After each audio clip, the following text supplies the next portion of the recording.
Good evening and welcome to the CIL. Zach? Yes, hello everyone, good evening, and welcome to tonight's presentation of the Collegiate iRacing League, live from the virtual Texas Motor Speedway.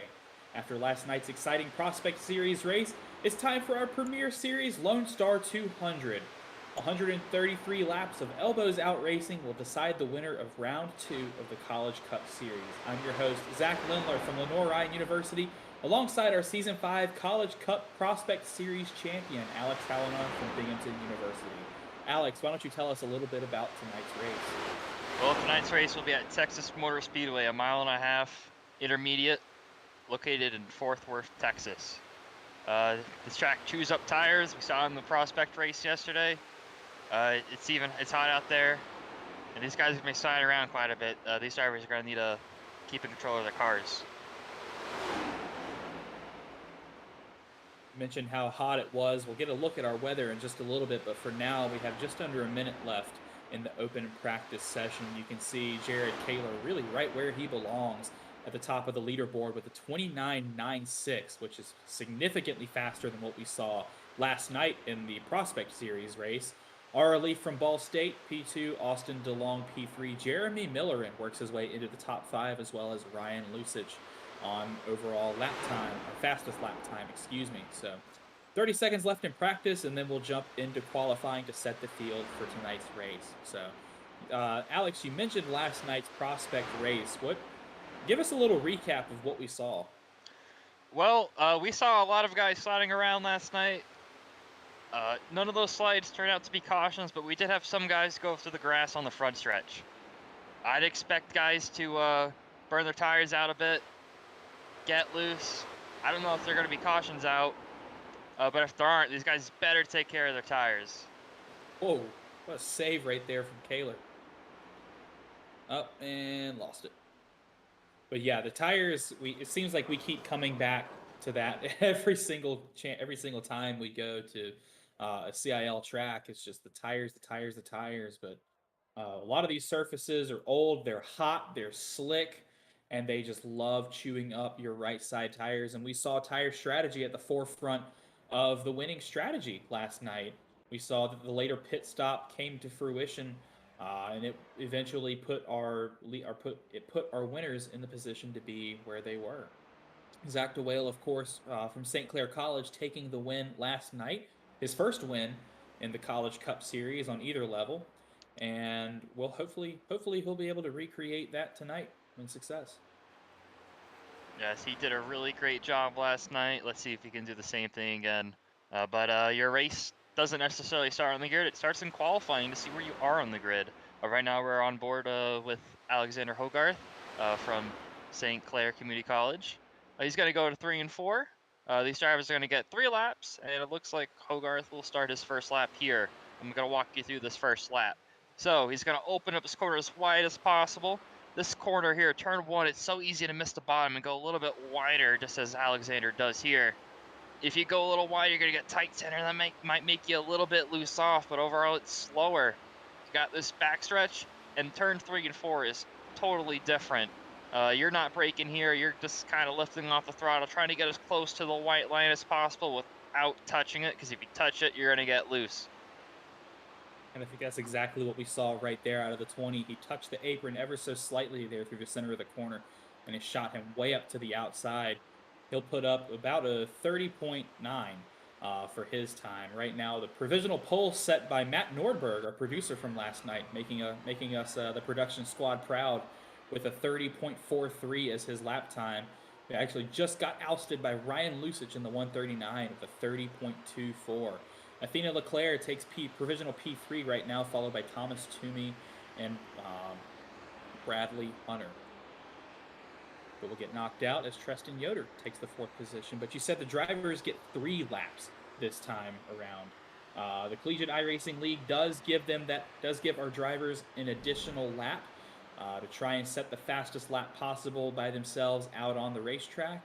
As there you see Matt Nordberg reclaims his throne up top provisionally here at the beginning of qualifying. So a lot of drivers will definitely be thankful for that 3rd lap. If they, a lot of them, what we'll see do is they'll go out and they'll run 2 laps, and make that second lap their fastest lap, getting speed off of lap 1, and then they'll come back down pit road, reset on the back straightaway, put new tires on the car, and make one more attempt, which we saw a few drivers doing that last night. I think it worked out pretty well for them. Yes. As we watch Jeremy Miller go to turn 1. Really low in the corner. Andrew McCall, that's my bad. I got the wrong car. As he's going to slow up, maybe he's done with his third lap at this point. We still have some heavy hitters that haven't set a lap time yet. We're still waiting on Jared Kaler if he chooses to qualify. Ryan Fenty, our Muhammad Alif, our prospect winner from last night, have yet to set a time. Do you think that there's potentially some strategy, maybe some mind games being played with waiting to the very end to set your lap time? I'm not necessarily sure if there's a mind game involved with this. I know I always like to go later in the session just so that I could get on TV. I don't know. I don't know what the thought process some of these drivers are. It might be the same, it might be different. But yeah, these guys that are going later in qualify are definitely more likely to get TV time. Need to put a decal on your car that says, "Hi, Mom, send money." Yeah.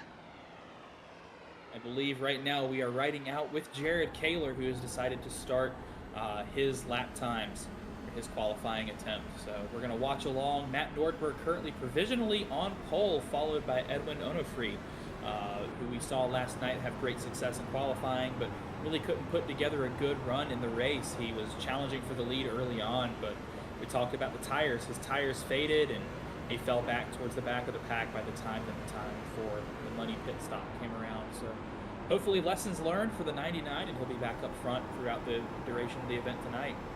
But you can see Jared Kaler really working his way through turns 1 and 2, trying to get as low as possible through the apex of the corner, right up to the wall, off the exit. And then he's going to do the same here through 3 and 4, hugging that white line, staying off of it, carrying a lot of speed out of the corner right here. Let's see where this puts him on his first timed lap. Waiting. I don't see his name anywhere.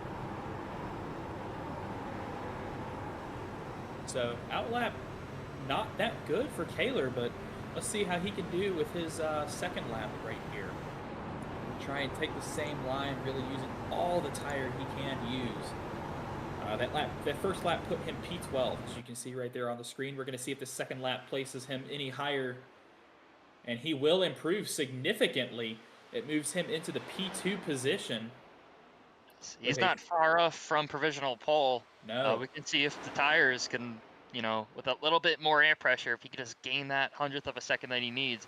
I noticed in 3 and 4, he's running a really great line. He's running low, not hitting the white line. He's also doing a really good job of, I jinxed it. Oh!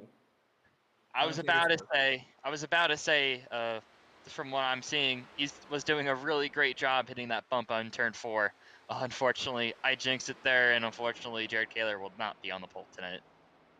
That is where he will sit P2, although a couple drivers still have yet to go out and make their lap times. So I think we can pretty much solidify that Matt Nordberg is on the pole, and I think our top 3 at least are set.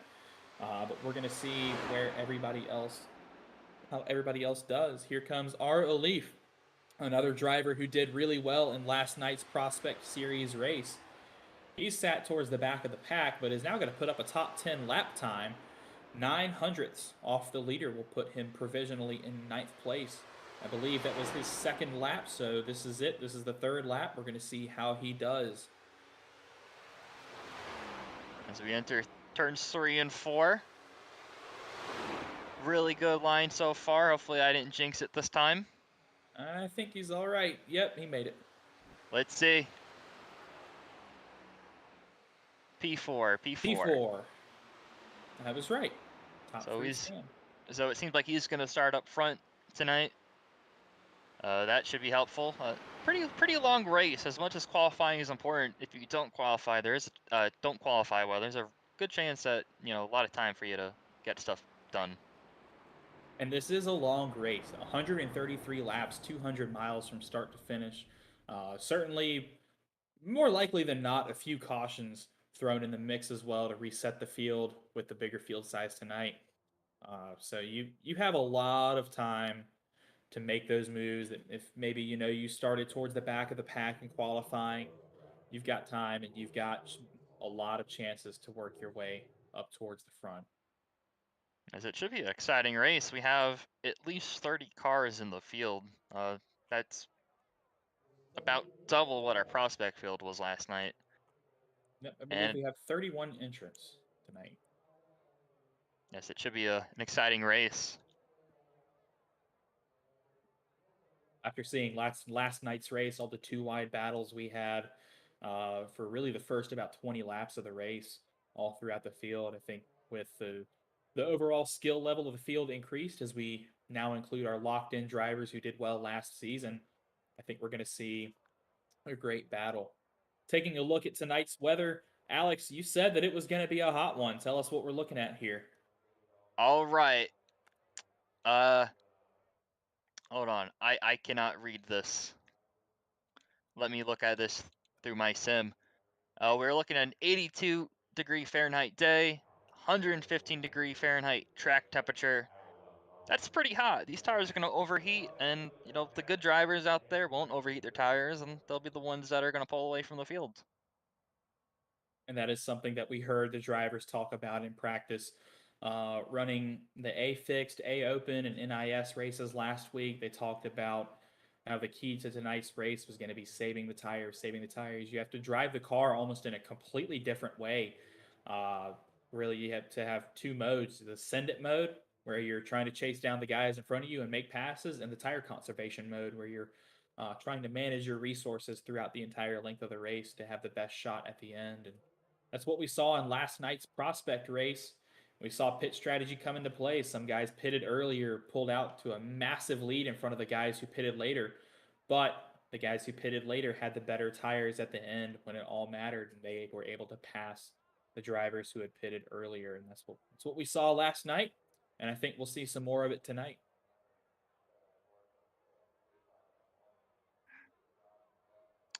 As qualifying has ended, Matt Norberg has officially gotten the pole.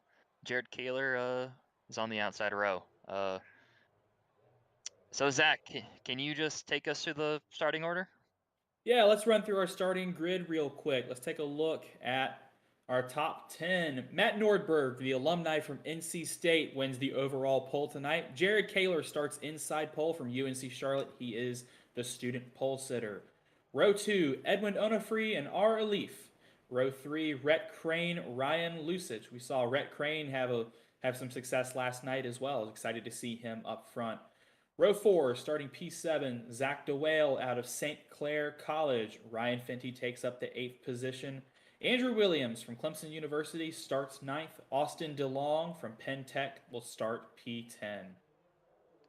Thomas Toomey from University of Virginia will start 11th. Cody Carey will start 12th in Ball State University.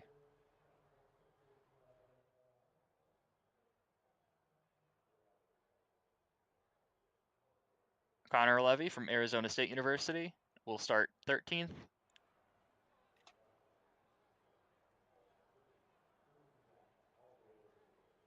And Treston Yoder will start in the following position.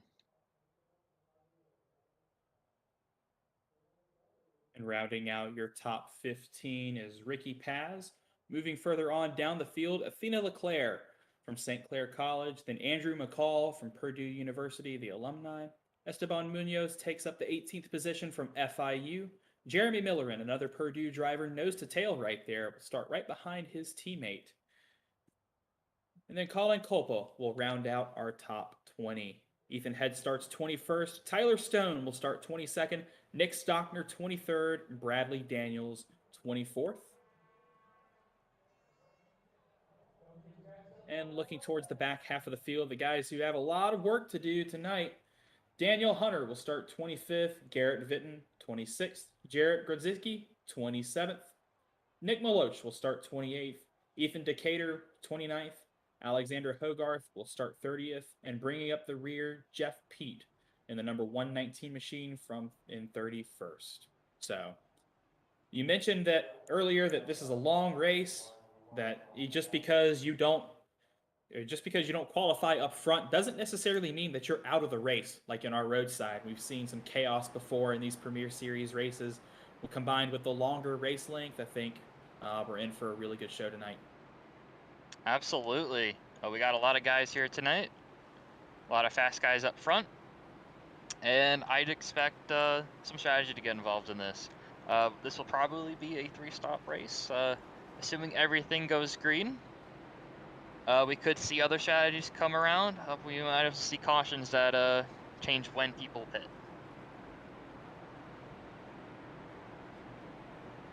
Yep, pit strategy is the name of the game as we've seen so far. Well, we're about ready to start tonight's Lone Star 200. The field is 2x2, racked up behind the pace car. The leaders, Jared Kaler and Matt Nordberg, itching to start. Drivers behind them pulling up to try and get as close as possible. Pace car comes out of 4, the field behind. Pace car is off. We are ready to get rolling here at Texas. If you're at home, make some noise for your favorite driver because the green flag is in the air.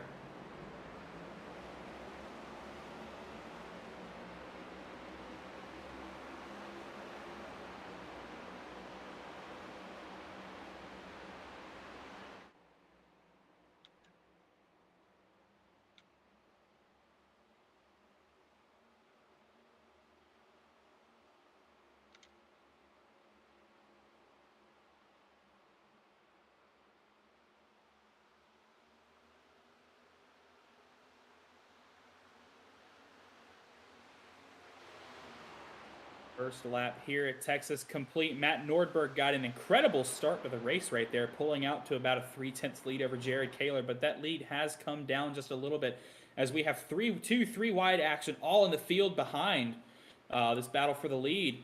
As there you see lots of cars scrambling for position, using those tires on this start of the race to try and get settled in. Most of the field has not settled out one wide yet, although most of the front has. We still have a lot of battles back here in the middle and the back of the pack. As we're looking on to the battle with Athena Leclerc, I believe this is the battle for the, I'm checking. This is the battle for the 13th position right here. So right middle of the pack, we see some cars there involved. Athena Leclerc, the 9 of Esteban Munoz, a couple of other cars involved there behind. As you see some defensive driving, I believe that's the 29 machine of Cody Carey from Ball State just in front, trying to keep the 22 of Austin DeLong behind. But looks like most of the field has now settled out and only took about 5 laps to do so. Yes, I think that's a very smart move on these drivers. Just get into a groove. Don't burn your tires up, because if you do, you're going to fall back like you got a parachute on your back. Yep, and that's one of the key strategy parts of driving at this track, especially in these hot, slick conditions, is how much of the tire are you going to utilize on the restart to try and gain those positions. But when are you going to try and save your tire as well? As you see the 09 of Tristan Yoder with a little wiggle out of turn 4 right now. Looking on at the 124 of Nick Stockner and the absolute gaggle of cars that he has behind him. Still too wide into turn 1. We saw last night where that outside line in turn 1 is actually a little bit stronger on these newer tires, but as we saw, I believe it was the 99 of Onofre had some trouble last night after about 5 laps of running that. He washed way back into the field and wasn't able to recover. So you got to pick and choose your battles right now, not only with other drivers, but you're battling the track and the car. Absolutely. I'm not sure if the outside lane is the lane to go. Even if it is a little bit faster now, I think in the long run, it's just going to burn your tires up, and it's not worth it at the moment. Agreed. There's still a lot of action to be had on the track. Long way to go as we're only 6 now, approaching 7 laps into this 133-lap race. Longer races this season as determined by the drivers. They came forward and they said, hey, we want some more racing. We want some more action out on track. Make the races longer. So we decided to go with 50% length races this season. We just had our 400-mile race at Texas on Sunday in the NASCAR Cup Series. So we're running a 200-mile race tonight. As you see the 99 of Onofre really making a move to try and squeeze it between, I believe it's the 26 of Fenty and the 23 of Williams. That was a very risky move to try and secure that bottom line, but looks like it took away some of his momentum as the 26 is now going to drive underneath the 99, relegating him to that outside line. He's now going to fall into the Oh, clutches of the I got a cars behind car him. in the wall off too. Hard in the wall. Caution is out. We've got our first caution here at Texas. Let's see what happened here. Into the 22 of Austin DeLong out of Penn Tech. I believe he was the one that we saw sideways in the fence. Maybe. It looks like he just kind Oh, of got loose on his own. Started spinning out, overcorrected it hard to the outside wall. So easy to do in these cars. These next gen cars do not have the same side force that the Gen 6 cars had. If you get loose, you don't really have that safety blanket to lean on, and it's so easy to overcorrect. And we even saw some guys in real life this weekend do that. and we saw some people do that in last night's race as well. I can't remember who it was, but somebody lost it off of 4 and got into the wall. But yeah, there's certainly some broken suspension components on the 22 as we see him come down pit road now to get those repairs. Looking at pit road now as the leaders come by, looks like we don't really have many takers. Some guys at the back of the field coming in. I'm seeing it looks like Jeremy Miller in, Treston Yoder, a couple of others behind them coming in. So we're already seeing some pit strategy come into play. The drivers do have 5 additional sets of tires that they can use tonight, so you got to be pretty vigilant as to when you're using those. Absolutely don't want to get to the end of this race, have a late race caution if you don't have tires. That's going to be really awful. Resource management in more ways than one. Absolutely. So this is actually the first caution of the weekend. The prospect race yesterday ended up going green for all 80 laps. So this is the first time the pace car has been on track. I want to point out, look who's in 4th place. Thomas Toomey from UVA in the 166. He started 11th. And in less than 10 laps, he's worked his way into the top 5 with these front runners. Looking at some other big movers, Andrew Williams from 9th to 5th, Zachary DeWale from St. Clair College, 7th to 3rd. But also some guys going the opposite direction. Ara Leaf from Ball State has fallen from 4th to 10th in that stint. So a lot of guys maybe pushing it a little hard. Maybe some people have already found their groove, and a couple of other drivers maybe haven't found that groove. They found exactly what not to do. So Alif is very skilled, and we'll definitely see him back racing up for this win tonight. Absolutely. He did a really great job yesterday. Sometimes you fall back early in the race, but there's still plenty of time for him to get back up there. Plus, like I said, he's learned what not to do in this field tonight. So not really a shock. The admins have given Austin DeLong, they deemed him to be at fault for the incident. Self-spin, first strike of the night. Still plenty of time for him to get out here and sort of make something of this night. Yeah, just unfortunate for him, but Austin is able to bring himself back into the race. Each driver is given a fast repair by iRacing. And essentially what this means is if you get in a wreck, if you break something, if you crash, and you can limp the car back to pit road, you can check this box that says fast repair. And that will give you a completely brand new car. So for all intents and purposes, Austin DeLong is driving another car right now. It has the same setup as his other one because we are on a fixed setup. The drivers aren't allowed to edit the setups on the car. But he's got a brand new car, 4 fresh tires. However, he is at the back of the field.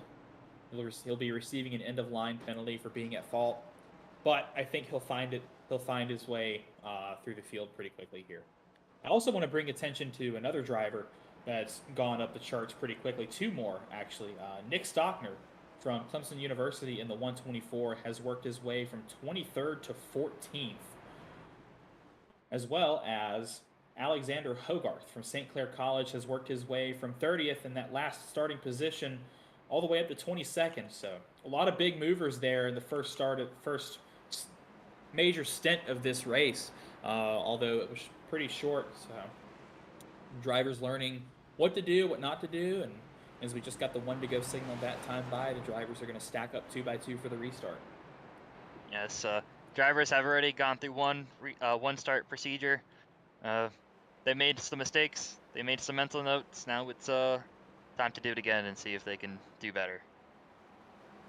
And thinking back to that incident with the 22 and seeing all the drivers scattered behind him as they tried to avoid him, it is incredible at how he didn't collect another car. So that's just a testament to the skill of the drivers in the field that they were able to miss him. Absolutely, it's so easy when someone overcorrects into the wall for that to become a huge pile up. Fortunately, only one car was involved in that, and we have a ton of cars out here to give us some racing.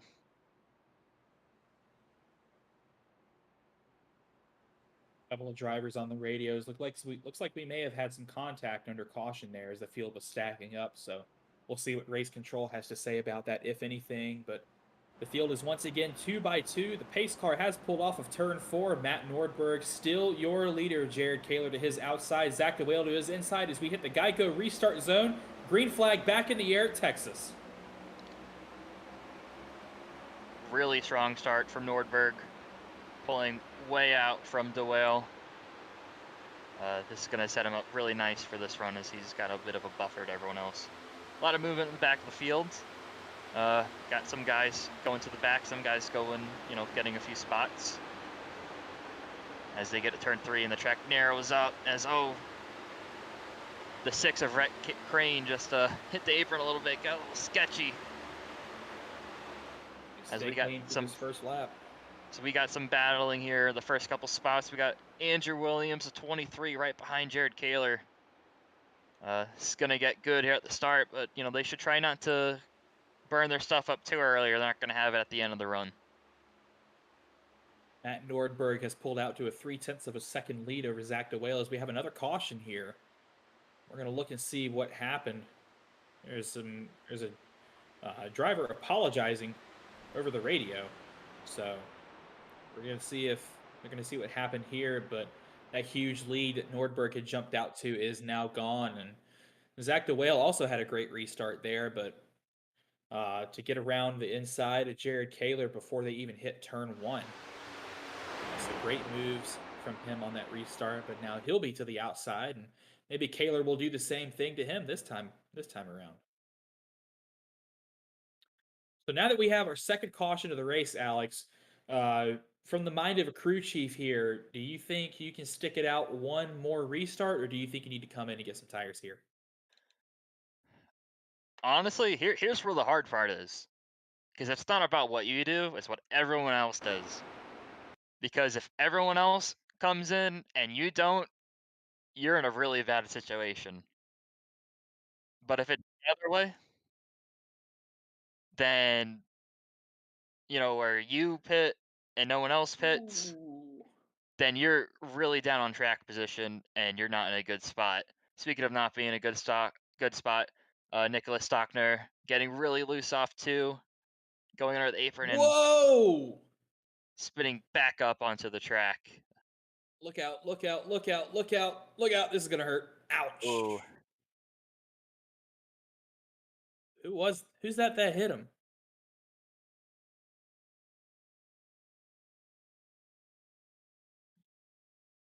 49. That was the 49 of Daniel Hunter that you saw hit Stockner there. Nothing he could do right there. Obviously, Stockner lost control of the car, spun down, overcorrected, and a little love tap right there. I believe that was from Andrew McCall in the 018, the Purdue car. Another look at the incident here. Stockner power sliding it, overcorrects it back up into traffic. Oh man, and a hard lick for Hunter right there. Absolutely. That's the second incident of night where we saw someone just kind of get a little loose off the corner and spin out. Unfortunately, this one collects another car. But we're kind of seeing a trend here where drivers are getting loose off the corner. And, these drivers need to account for that and not spin out. And it's interesting so far that it's turn 2 because last night we saw that everybody was getting loose off of turn 4 and going bowling in the lawn. Yeah, unfortunately, there isn't so much buffer room on on the back stretch as there is on the front stretch. On the front stretch, you have all that grass. On turn 2, there's a wall right there. Uh, so yeah, unfortunate for those drivers, but you have to keep your car under control, or else you're gonna damage it. And once again, it's incredible that more cars weren't collected in that incident with Stockner coming back onto the track. He really should have just locked the brakes up and held it, stay down there, bounce off the wall. I feel like he would have done much better just bouncing off the wall and keeping it on the apron instead of coming back up on the track and getting absolutely nailed uh, by Hunter right there. But yeah, just another unfortunate event. Another unfortunate incident. Looks like it was a tires hadn't come up to temperature cause incident, but Nick Stockner has been penalized for it as the cause of caution until receive a strike.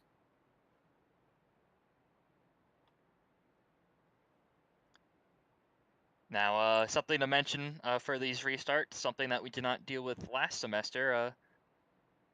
We have a new restart box this year that makes the restarts more realistic. Zach, would you want to explain that for the viewers? Yeah, so as the field comes by this time, I believe this will be the one to go signal. As we come by, you saw none of the drivers enter pit lane, but you see the Geico restart zone right there. Hashtag not sponsored. Uh, when the leaders approach that box, the field has to be clumped together 2 by 2. And whenever the control car, which is the leader in this case, Matt Nordberg, whenever he enters that box and his car is fully in that box, he can go whenever he wants to. And then the green flag will wave and the rest of the field will go and it's green flag racing. However, if the 076 doesn't go by the end of that box, then the flag man, Barney, will start the race. And then we'll be back to green flag racing. So it's a brand new mechanic that iRacing implemented over the summer. We didn't implement it last season just because it was so new and there was obviously some bugs to fix out. But it is in effect this season, and I think the drivers have had nothing but positive feedback for it. It adds another sense of realism to the game. Yes. Before the leader could take off the second the pace car got off the track, and you kind of gave an unfair advantage to the leader. This sort of puts the leader in what is quite literally a box, and keeps the field more compact on these restarts. Well, speaking of restarts, it's time for our second restart of the night here, approaching lap 19 of our Lone Star 200. If you've just tuned in, you've missed a lot of action, but there's still plenty to be had out on the track. Field is stacked up 2 by 2. The pace car is off. Matt Nordberg, our leader, will approach the Geico restart zone, and he will take off. We are back to racing here at Texas. Matt Norberg with another great start. This time, DeWale is the one on the outside. He was kind of left behind. Jared Kaler is able to get the second early in the run. Andrew Williams is now side by side for the third spot. Big run from the 23. Yeah, he's on the inside here for 3 and 4. I think that's going to be favorable, and he does take the spot here. We got some more side by side. We have Thomas Toomey on the inside of Ryan Fenty. A lot of side by side throughout the field. Yeah, we saw the great move that Zachary DeWale had put on Jared Kaler for that last restart, driving underneath the inside of him. Really, by the time they had hit turn 1, but the 0-2 just got stuck on the outside right there uh, on the restart through turns 1 and 2. Lost his second position to Kaler, who regained it, but also lost the third position to Drew Williams in the 23 right there. But it looks like the 0-2 will not go gentle into that good night. He's got an absolute bumper full of the 23 right now, making his presence known. Going to try and take away the inside line into 1. The 23 going to cut him off and say, no, thank you. Try that again next time. And we're going to have ourselves a nice top 5 battle here brewing for the next few laps. You love to see it when you have a competitive field. It's never fun when one person kind of drives away, but we got the top 4 guys kind of under a blanket here.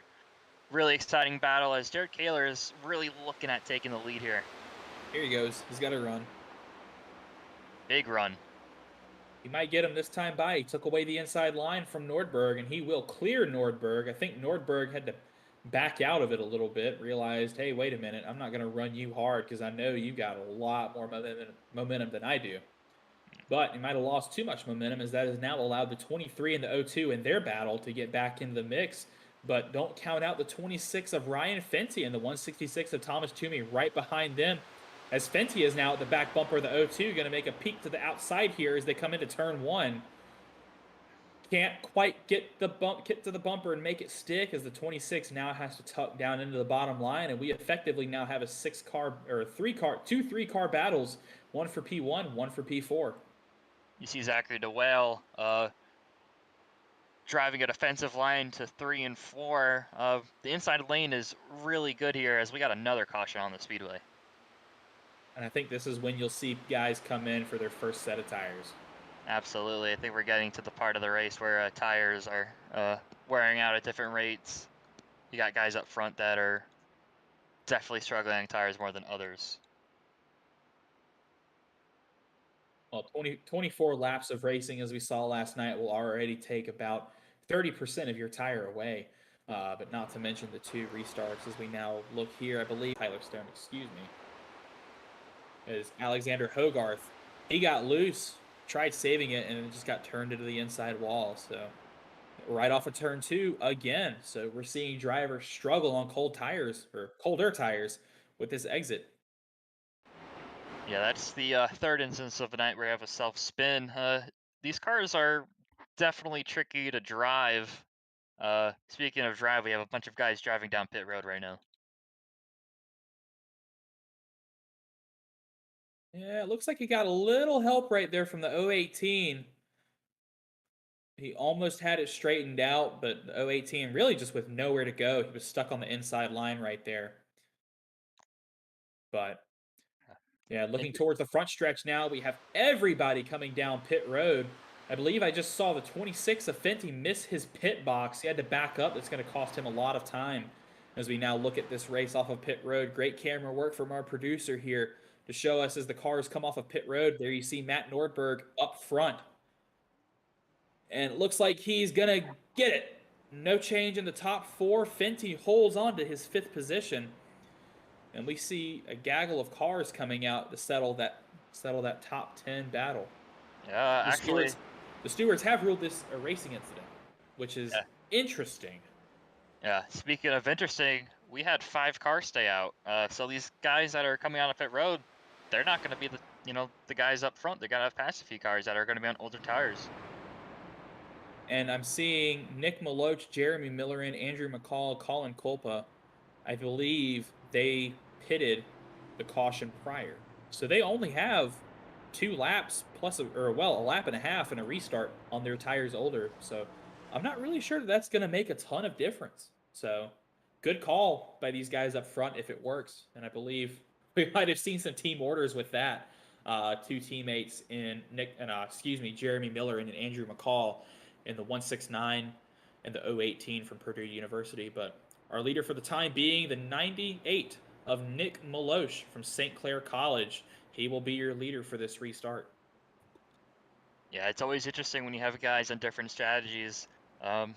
It's also a opportunity for guys that weren't in the top 2 on that restart. You had Matt Norberg and Jared Kaler were the top 2. Well, this is a chance for someone like Andrew Williams, to maybe do a little bit better getting around those cars and getting some advantage on those guys. Well, I'm sure we'll see a very distinct tire advantage for these first 2-3 laps after this restart. But I think after that, you're going to see it really even out between these guys that stayed out and these guys that just pitted for tires. So if you're on these newer tires and you want to get around these front runners, you don't have a lot of time to do so, at least in my book. Yeah. I mean, even if you don't get it done now, there's still over 100 laps to go in this race. It's a long time, but of course you want to be up front now and just kind of show everyone what you have. Nick Maloch doing his best Cole Trickle impression there, bump drafting the pace car. Must be a rookie pace car driver tonight.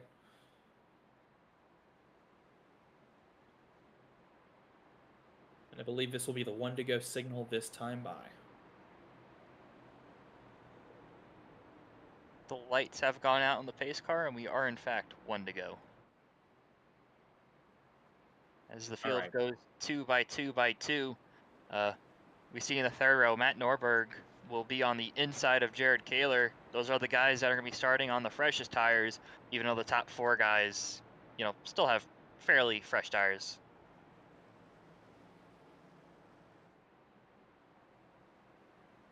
I really am interested to see how this plays out because this will be a really good indicator to everybody in the field as to just how important managing your tire wear is. These guys up front have relatively fresh tires compared to the guys who just pitted, only a lap and a half old plus a restart. So if we see significant um, discrepancy between the new tires and the older tires, I think a lot of guys are going to take note of that. But we're about to find out. The field has backed way off the pace car. Going to try and get a really good run here into turn 4.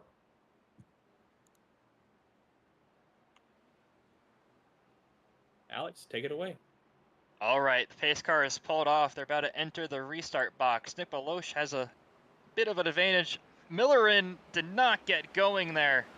The whole outside lane is That'll jumbled be up reviewed. as we got some guys falling way back. I see Connor Levy has lost a couple spots. I have no idea what Millerin was doing right there. I don't know if that was just a complete lack of focus or. But in one corner, Matt Norberg is up to third, and pretty soon he's going to be up to Nick Maloche for second. So yeah, some guys are able to capitalize on that, and some guys just were not in the right situation there. Sometimes it's a matter of what lane you line up in.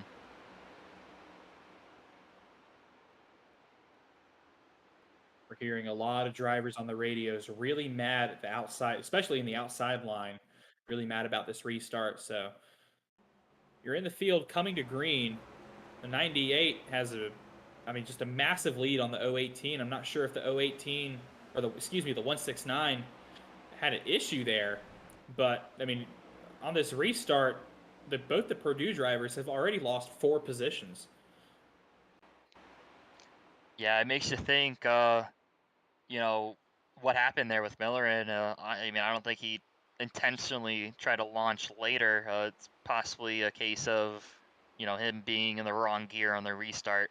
It's unfortunate for him and some of the drivers that were, behind him on the outside lane, but it's an advantage for some of the other drivers. Jeremy Miller and I guess caught sleeping there. But looks like he has recovered back up to speed. There you see on the inside trying to make the pass on Jared Kaler, but it looks like that's not going to happen as he's now falling prey to the 139 of Ryan Lusich from UNT. So I'm not sure if this is damage sustained from that restart or if this is tire difference, because this is massive as the O2 has gone around as well, and we have another caution. That's another quick caution.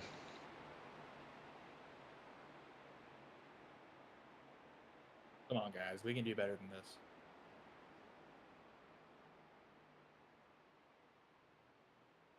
Austin DeLong has claimed responsibility in the driver chat for this one. So let's take a look and see what happened. As we see, Austin DeLong is going to look on the inside of this driver. Oh, just made some contact going into the corner.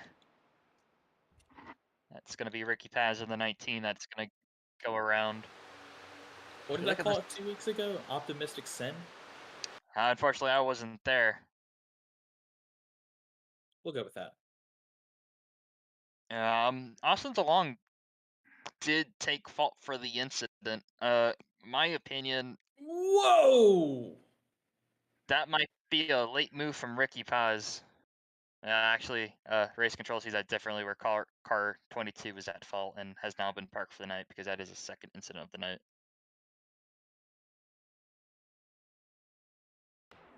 car 22, Austin DeLong, with a very optimistic move right there. But sadly, that is his second incident of the night, as you said, Alex, and he has been disqualified. He'll be asked to bring his car to the garage. So unfortunate for him. I can understand the trying to be a little more aggressive on this restart while you have fresher tires, but sadly, you do have to be conscious of other drivers around you.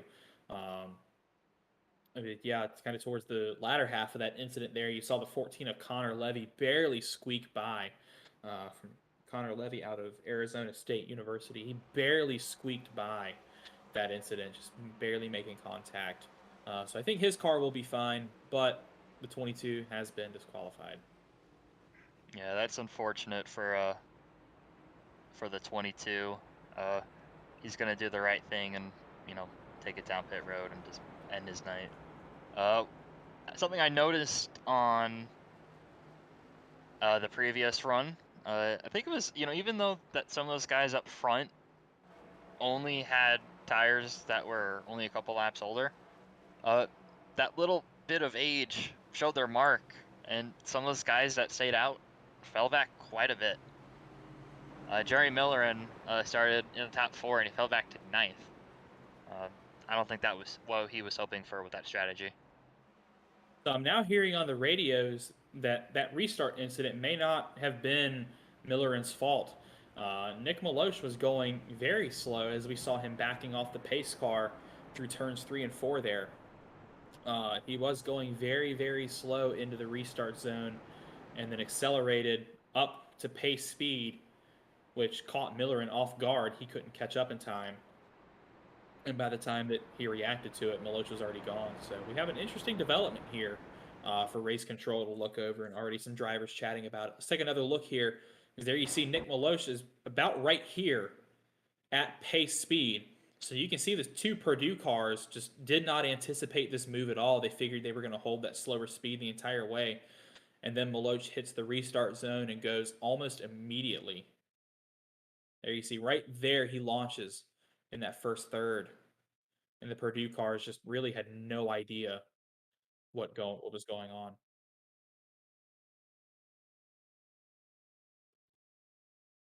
Yeah, we actually have an update from Race Control.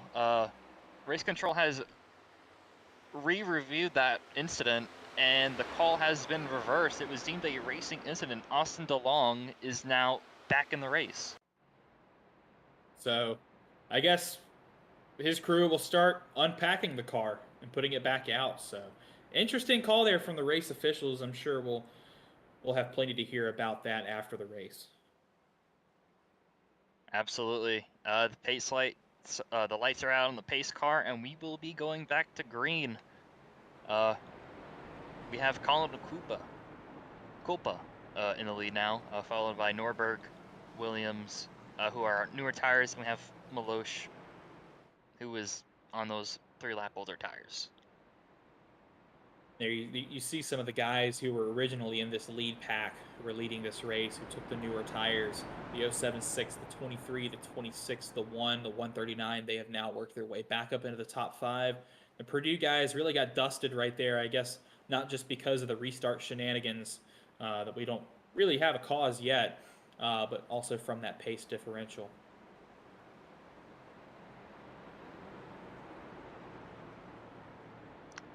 We enter 3 and 4. It should be an interesting restart because the guys that have fresher tires are right next to the leader. So depending on how good of a jump Colin Culpa gets, these guys are going to be right there battling for the lead right away. Take it away, Zach. Once again, the field stacked up 2 by 2. Coming out of turn 4, pace car is off. Leader re-approaching the Geico restart zone. It's almost like we have this down to a science. Culpa gets a great start right there. We are back to racing at Texas. 3 wide. Maloche is in the Earnhardt sucker hole right now. I have never heard it called that before. Have a bunch of different lines being taken here. As we're about to go 3 wide in turn 3. I wonder if someone's going to lift. Oh, they make it work. Maloche on the outside was the one that let go. Zachary DeWale with a really optimistic move.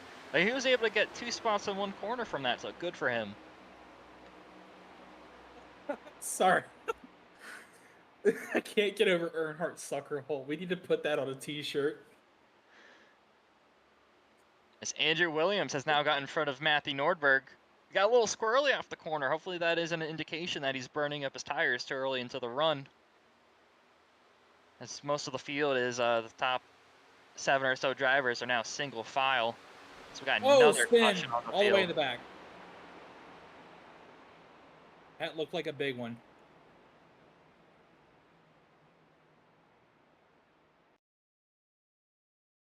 Take a look and see what happened. That is the 53. Or excuse me, the 63. Sorry, that's Alex Kogos out of Elgin Community College.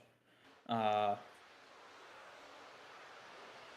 like he got turned back up and got back up into traffic. Got turned by the 018. Oh, massive Oh, hit for a Valparaiso car back there. Gonna take another look and see who that was that got collected. yeah, some people are definitely going to have to use their fast repairs here. Taking another look at the incident here. You see the 63 got loose. Had some help again from the 018. And this Valpo car, nowhere to go. Actually jumped down into Ethan Head from UT Knoxville and turned him as well. And I see Nick Stockner also collected. Yeah. Yeah, the officials deem that to be a racing incident between car 63 and 018. So no fault would be given. Oh, man. Oh man, the only penalty will be the damage that these guys sustain and a loss of a fast repair. I think most of these guys will have to use that. Actually, I stand corrected. I don't think Stockner was involved in that. I think he just braked really early and was able to get through. Yes. After getting Earnhardt sucker hold on that restart, Nick Momoshe Stop. has pitted.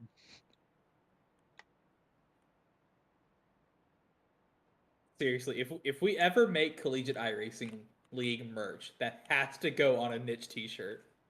Yeah. I would buy it. Interesting enough, we will be starting the 40th lap here. So that is 1/3 of the race distance, and we've seen a couple cautions already. Some guys that definitely have speed, some guys that are maybe struggling with the handling of the car. I think a lot of drivers are really struggling with these cars on the restarts, but as the old adage goes, cautions breed cautions. And we're definitely seeing that tonight. So hopefully these drivers can clean it up a little bit, give each other room because we still have, like you said, over 2/3 of this race to go as we now hit, well, yeah, we're about at the 1/3 of the way mark. So still a long way to go here. Yeah, absolutely. Oh, sorry, I have the wrong race distance. I still think we're doing 120 lap race. We are not at the 1/3 mark yet. We still have a couple laps to get to that. Almost. If I can do some quick math real quick, I believe 1/3 distance would be lap 44. So we're 3 laps or 4 laps ish from a third of the third distance. It's close enough. We can call this 1/3. I'm good with that. E equals 3. A resident mathematician here. Absolutely. Something Euler's number. I don't know. I'm a CS major, not a Yeah, math. I yeah. get the Just computers to do it for me. approximate G, make it like 10. Oh no, pi is 3.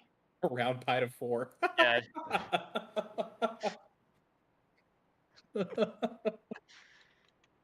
I'm being yelled at by my producer for rounding pi up instead. yeah. That's not how you do it. 3.14 does not round up to 4. We're just saying we don't claim the production committee to their crew doesn't claim Zach as one of our own for computer science. I have now been disowned and fired by the production squad. Tonight was a good night.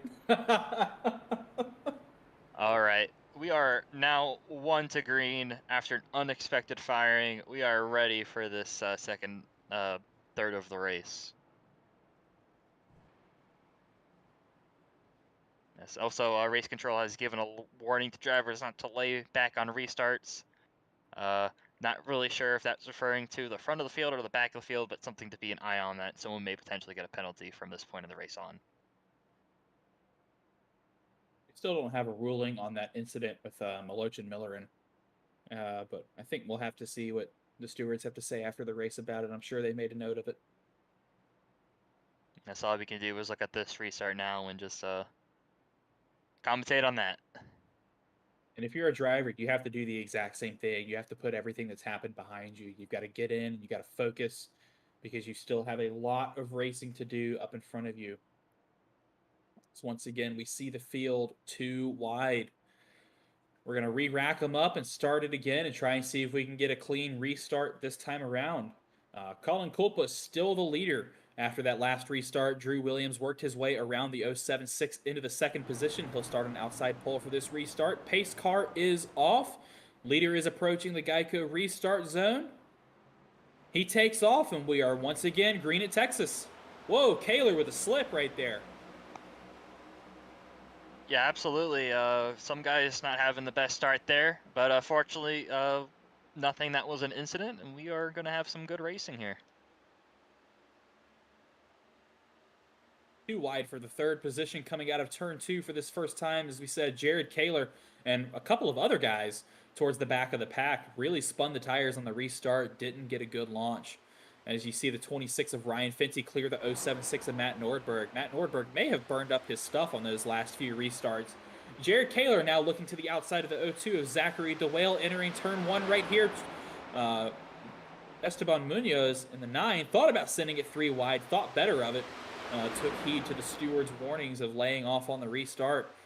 As now you see the 02 taking an aggressive line. Now the 23, the battle for the lead of Williams, going to look under Kulpa. Kulpa did not defend that inside line, so the 23 will drive around him on those slightly newer tires, take the lead, and now Kulpa will lose out on another position, potentially 3 and 4 going into turn 1 right here. Yeah, I think the age on Kulpa's tires are starting to show. He's doesn't quite have the same grip as everyone else, and he's starting to fall back because of it. Yeah, he's falling back to, he's battling for the 4th spot, and he's on the outside, and unfortunately, I think he's going to fall back quite a bit here. I think he definitely needs tires on the next caution. Texas is not a 2-lane track on older tires, as we're seeing with the 006 dropping like a rock through the field right now. He's lost out from the lead. I believe it's 1, 2, 3, 4, 5, 6, 7. Now about to be minus 8 positions on this restart, as he's now battling, although unsuccessfully, with the 139 of Ryan Lusich. Looking back up towards the front, the leaders have settled out into a 1, 2, 3, 4, 5 pack. So Drew Williams is your leader right now from Clemson University, followed by Ryan Fenty in the 26. Matthew Nordberg, Zachary DeWale, Jared Kaler round out your top 5 as we've just passed the 3rd waypoint. Yeah, at this point of the race, hopefully things are different. We go more green. But if we do, it's going to be really important for these drivers not to burn up their stuff too early. And, the best way to do that is to drive in the fastest way possible that's best for your tires. And what is that? That's not overdriving the car. And when you don't overdrive the car, don't overdrive it too deep in the corner. The car handles better, and you're burning less of your tires, so you'll drive better as the run goes on.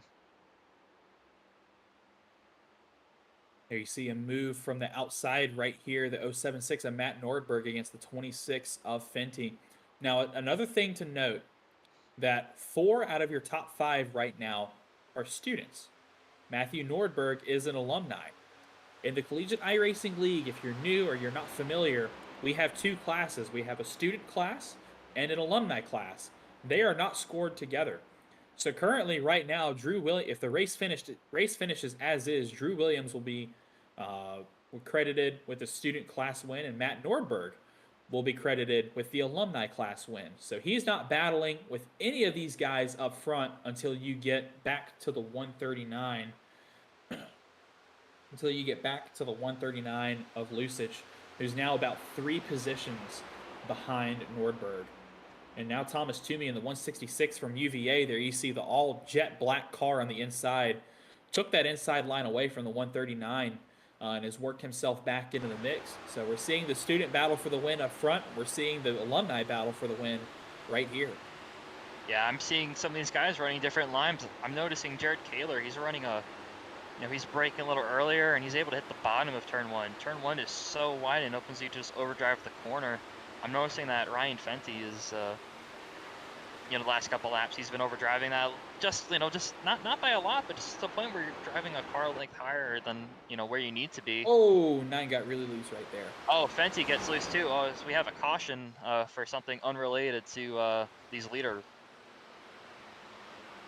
We believe that Ricky Paz has gone around. We're going to get a replay for you right here. Looking towards the back of the pack, Ricky Paz there you see in the Valpo, number 19. Just loses the car off of turn 4, gets airborne, coming back onto the grass, takes a fairly lengthened trip, comes back on track, Oh, and collects the... Connor Levy. Oh, ouch. That was a Ouch. hit. Yeah, we saw... Oh, wow, and he gets beached too. Oh, you got Bad beached. insult to industry. Aw. Insult to injury. We saw a lot of people get loose off 4 in the Prospect Series race yesterday. A lot of them backed it off and were able to come back on track safely. In this situation, Ricky Paz was not. Unfortunately, he came back on track and a couple guys got taken out. But wow, if you just take a look at this, just the angle. Sorry, that is not Connor Levy. That is Ouch. 42, and that's 42. Edwin. Oof, it's the 42 Man, and the what a hit. 99. That's Garrett Vitton and Edwin Onofre taking some hard hits in the outside wall. That might even be worse than I'm not going to go far to say that. And that was a pretty hard hit. I was about to compare it to the All-Star crash earlier this year, but it was a hard hit regardless. We don't have to compare it to anything else, as we have the leaders coming down pit road to take a set of tires. Yep, you see the entire front of the pack has come down pit road. It's a very busy place. Looks like everybody's going to hit their marks. It's a very satisfying shot right there to see all the cars lined up in their pit boxes. But yeah, nowhere for the 42 of Garrett Vitton to go as he got hit, got spun back up the track. As there you see Jared Kaler wins the race off of pit road. He'll advance 2 spots, and as Drew Williams will lose out on the lead. But yeah, nowhere to go really for either of those drivers involved as a result of Paz making his way through the grass. Paz also with a rough ride down through the grass as well. He hit those transitions from grass back onto asphalt, jumped his car in the air, wasn't able to get it slowed down, came back on track, locked it up, and well, the rest was there. So really unfortunate for all of those guys involved. And I believe we had some more drivers that stayed out. Yeah, some deja vu. Again, we have 4 drivers to stay out. And again, this should be interesting as you got guys that have fresher tires behind guys that have slightly older tires. In this situation, these tires are older than what they were earlier in the race, so should be more of a challenge for those guys up front, and it should be exciting to see the leaders try and get by them. Now, unless we have a caution extremely quickly after this restart, I don't think this is a good idea. I think your tires are way too old relative to what they've been. We had about 10 laps of green flag racing right there. So these are already tires that are off the pace about a half a tenth. So not really a good idea to stay out here, if you ask me. But hey, there are so many I can't say that word. There's so many aspects of strategy. Some of that could just be track position. We've seen a lot of wrecks tonight. If you're in the front of the field, uh, you're less likely to be involved in an incident, especially because most of these incidents have just kind of been guys spinning out in the back of the field. So this could be a strategy move just to keep their car clean as the night goes on. You know, you bring up a really good point. That is entirely possible that maybe because these guys were in the back of the pack to start off with, they've dodged a couple wrecks. Up front, you're not going to have that problem. However, my one problem with that is that you're going to be so far off the pace, especially after about the first half a lap in, that you may be the cause of the incident going slower than these other drivers behind you who have been faster than you on pace all night. but are also on 10 lap newer tires. That's a good point. I'm gonna say to that, there are pros to cons to everything in life. I mentioned a pro, you mentioned a negative, and in the minds of these drivers, the pros outweigh the negatives. Well, and we've got one to go till the restart here, and we're going to see just exactly how that pans out. Yeah, I can't wait for this restart. It's always fun when you have guys that are up front on old tires and guys in the back that have fresher tires. It's always fun watching a dog check try and catch the rabbit. Our number 30, Garrett Daniels from Valparaiso, has received the free pass. So he will unlap himself to place himself back on the lead lap.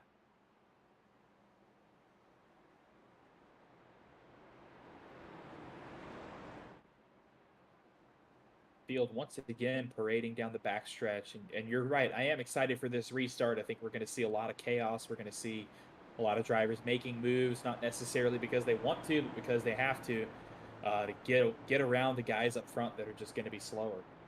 So I'm excited for this. This is going to be fun. Absolutely. Connor Levy, he's going to be the restart. He's going to be the control car here. He chooses when to launch, and because of that, he might get a little bit of an advantage. Also, the inside lane in general might have an advantage. But you have guys that haven't been up front all night. So, they may not know how to race these guys, how to do that, and keep the lead as we go, as you get to the restart box. Connor Levy gets a really great jump. That the control cars have had a great jump, as we have the 00 getting a really terrible start. He's going straight to the back right now. Even On the Decatur's outside, throwing the tires, yeah. yeah, that's not good. That's not what you want to see when you do the strategy. There's a gaggle of cars going down the backstretch. Going 3 wide in turn 3. That's definitely not. Oh, Whoa! oh, Oh my goodness.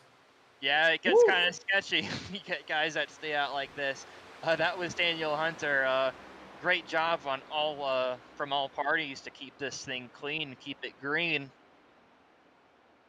As there's still a bit of sketchiness as Matthew Norberg, he's gonna take it 3 right around Daniel Hunter. There's contact in the backstretch. As we got big Oh, look problems, out, look out, big look out. problems. Oh, this is gonna be a pile up. It's the big one.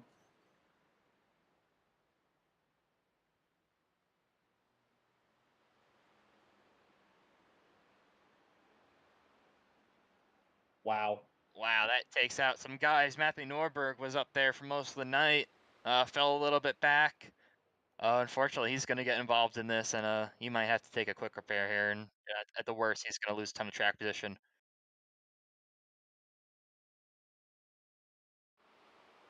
A lot of drivers on the radios right now not happy about this incident. They just want to go back racing, but this is not really sure what happened here. Maybe a couple drivers fighting for real estate gone wrong.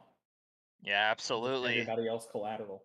It seems like, as I was mentioning right before there, Nordberg was on the outside of Daniel Hunter. Sometimes when you're a slower car getting past, it's a little hard to see who's on your outside, and sometimes two cars come together. That's what happened here. Stewards have deemed it a netcode incident, What is but after netcode? the netcode is when, uh, due to internet, uh, the the position of your car, your computer says one thing, the server says another, and as a result, you have two cars that don't appear to be hitting, just because there's a discrepancy between what each computer and the server is saying. But yeah,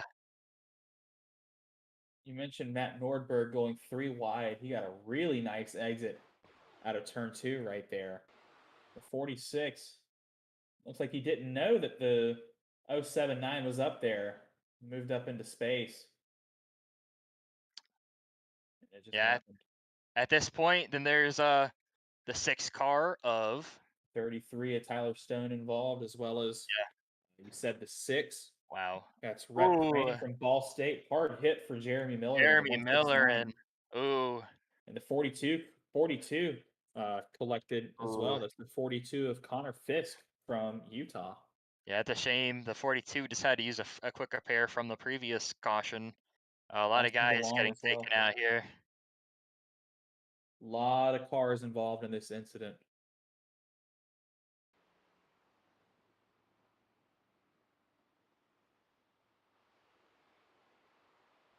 Yeah, I'm just listening to race. I am too, yeah. I'm listening to race chatter. A lot of these drivers are disagreeing with the call. Uh, they question if netcode was really the issue. That's not really up for them to decide. Uh, It sounds like the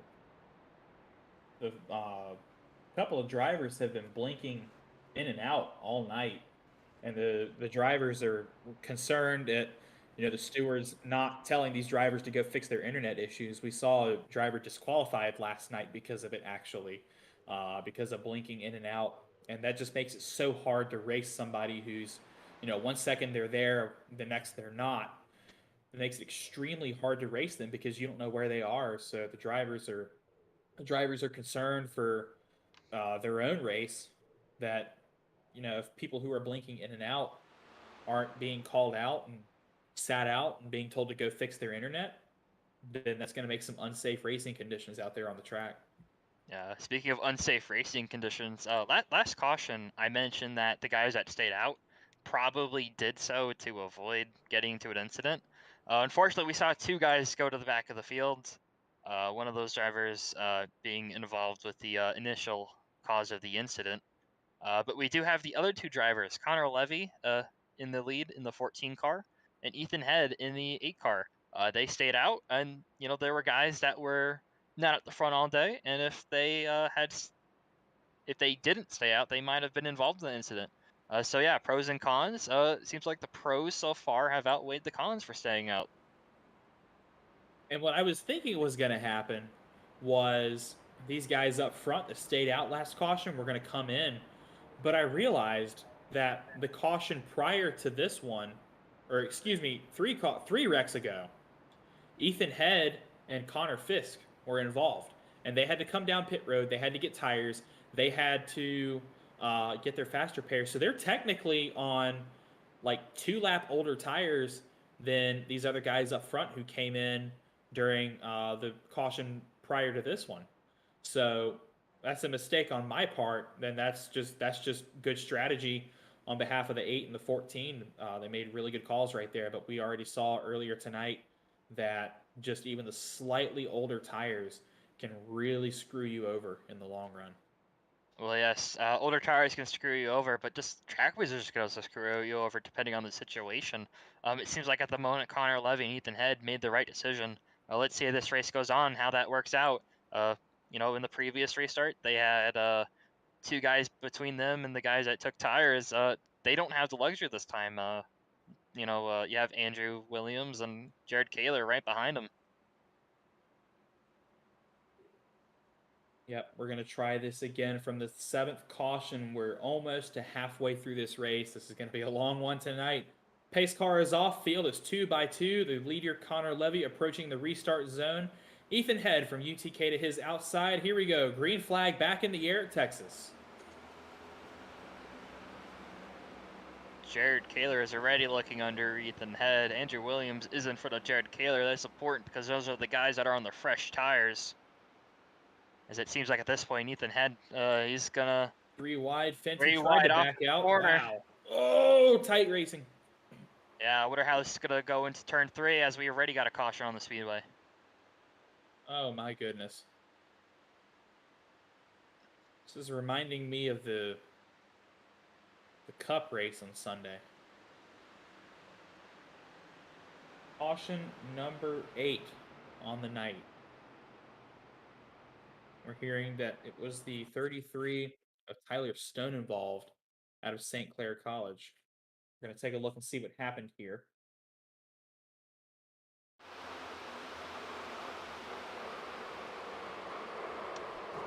Ooh, interesting. As we look at that again, whoever that is on the outside gets a little loose. Tyler Stone comes up a little bit, and they just kind of meet a bit. And that I sends believe I believe it's the 29 of Cody Carey, last week's premier winner from the Great Plains 200 at Kansas.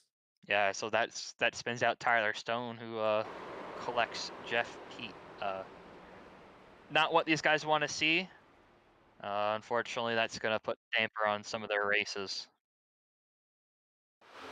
Race control should have a pretty easy decision here. It looks like, as the famous racing driver once said, all of the time you have to leave the space. And there wasn't really any space left right there. The 29 had that top line. The 33 could have left a little more space there, but obviously trying to get as close to the wall as he can. So we'll see what race control has to say about this. But everybody behind doing a really good job at avoiding both of those cars as one spun, hit the inside wall, and the other one came halfway down the track. Oh, absolutely. We have had quite a bit of cautions tonight. Fortunately, most of those incidents have involved of only a few cars at most. So we only had that one incident that involved, that was the big one. As we get word from race control that car 33 was deemed at fault, and that will be his first strike of the night. Yep. So Tyler Stone will be receiving an end of line penalty, but probably doesn't really mean anything considering that he's on pit road right now getting his fast repair. Number 99, Edwin Onofree, the recipient of the lucky dog, got the free pass to go around that time. So I believe he will put himself back on the lead lap. No, he is currently scored 1 lap down and is the only car 1 lap down. So if we see another caution, which I think we will, he'll be able to put himself back on the lead lap and back in this thing. Yeah. Something note, Nick Stockner at one point in this race was 2 laps down. At this point, he is now in the lead lap. Oh, look at that. I think some drivers are now expressing their concern that we might run out of time here at the server. That we're just now approaching the halfway point. We're not even at halfway, and we're an hour into this race. We're now looking at this where the server may run out of time from the purchase time that we've had on this server. That time might run out, so we might be looking at an early finish here. So is this considered the threat of rain in iRacing? Perhaps. Well, with rain, sometimes you don't know exactly when it comes. If there is a time limit, these drivers will know exactly when the time will end, and once the time ends, we'll have one more lap. I am seeing in the session the time limit is 2.5 hours, and we are an hour and 5 minutes in. So I think we've got plenty of time. We should be able to finish this before it runs out. Yeah, I don't think it will be a factor. I think we'll get 133 laps in tonight. I hope we do, and I hope we get at least a nice little green run like we did at the top of the show.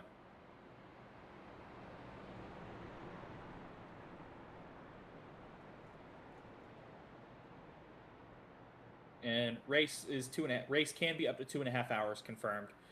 We've just gotten that word from our producer. So 1 to go this time by. The field will stack up 2 by 2. Connor Levy once again still in the lead, but he's got the hot dogs behind him and to his outside. Drew Williams to his outside, and Jared Kaler and Esteban Munoz in the 1 and the 9 behind him. Ethan Head lost a couple spots on that restart. He's starting in row 3 to the inside of Zachary DeWale. Looking further on back in the pack, I see the 26 of Ryan Finty to the inside of the 166 of Thomas Toomey. The 12 of R. Muhammad Alif has worked his way back up into the top 10, and he is to the inside of the 139 machine of Ryan Lusage. So there's your top 10 as we approach the halfway point in this race. You can see the field stacked up 2 by 2, and I think we're about ready to restart again.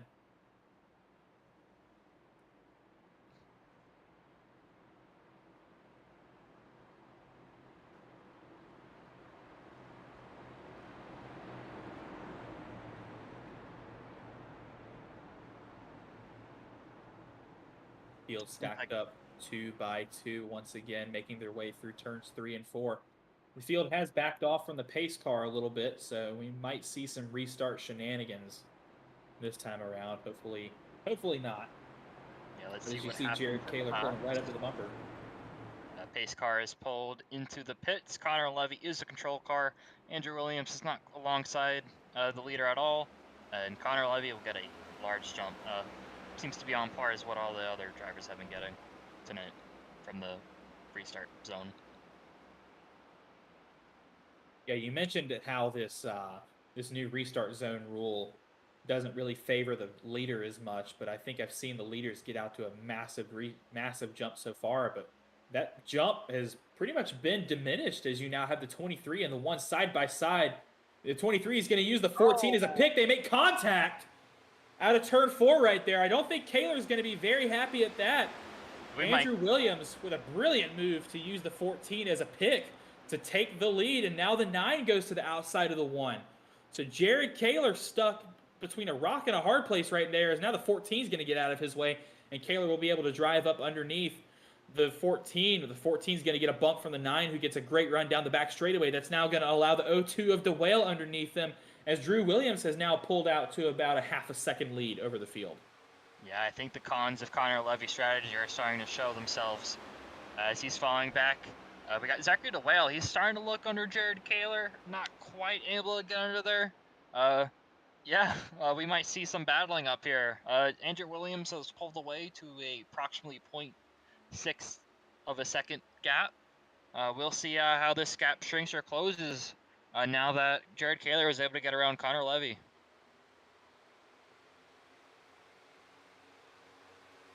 Most of the field has settled out, as you can see on the top and bottom of your screen there, back towards the pack, one wide, up towards the front single file. But we still have some two wide battles for the bottom half of the top 10. Although most of the field has settled out, looks like the 2 got a little loose right there off of turn 2. That's going to allow the 9 of Munoz to get underneath DeWale and take away that preferred line through 3 and 4. The 0-2 is going to lose some time here coming out of turn 4, but he's going to get the better run. Can't quite. Yes, the 9 can clear the 0-2, and that's now allowed. That 2 wide has now allowed Ryan Fenty and the 26 into the mix. And through goes Fenty. Oh, I jinxed it. He gets loose. Good job. Oh, good save. Wow, that was a really good job on Ryan Lucic to get all the gas so that he doesn't turn Ryan Fenty. Unfortunately, Fenty will lose some spots. But hey, sometimes it happens. You get a little loose. But he's fortunate that he was able to save that thing, as we do have another caution on the speedway.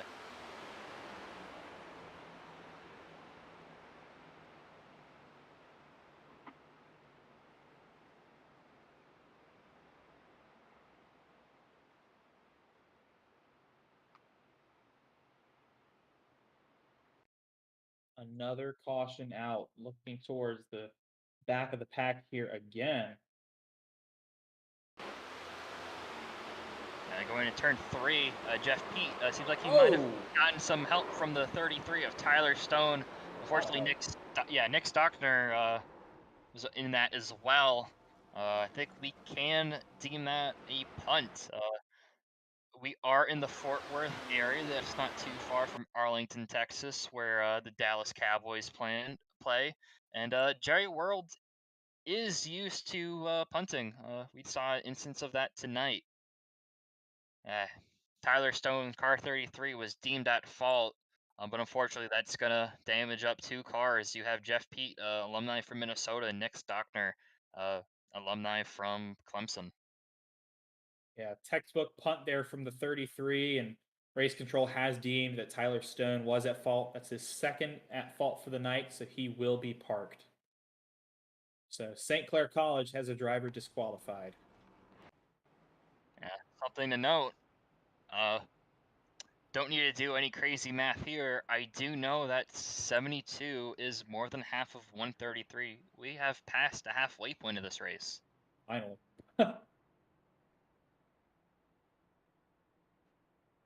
Number 99, once again, has received the the free pass. He's the lucky dog. So Edwin Onofre is back on the lead lap from 3 laps down. So it's not over for really anybody in this field tonight. And I think we're going to see some cars come down pit road on this 9th caution.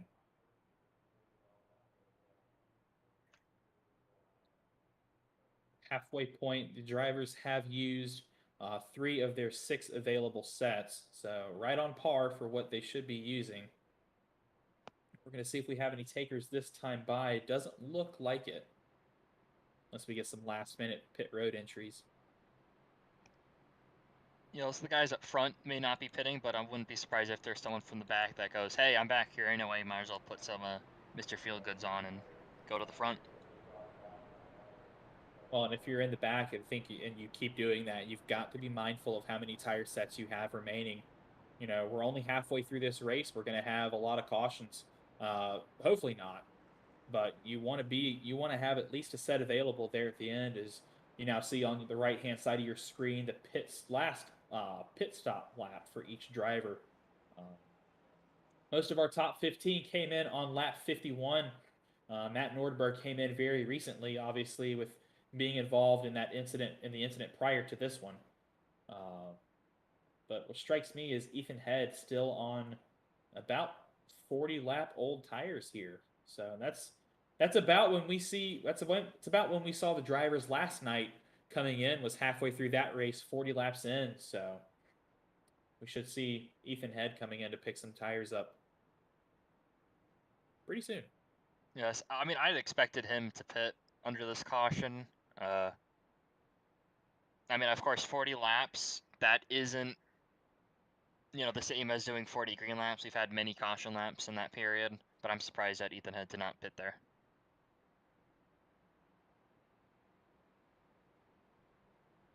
But I'm just curious. We've gotten to the point of the race. We've had a lot of cautions.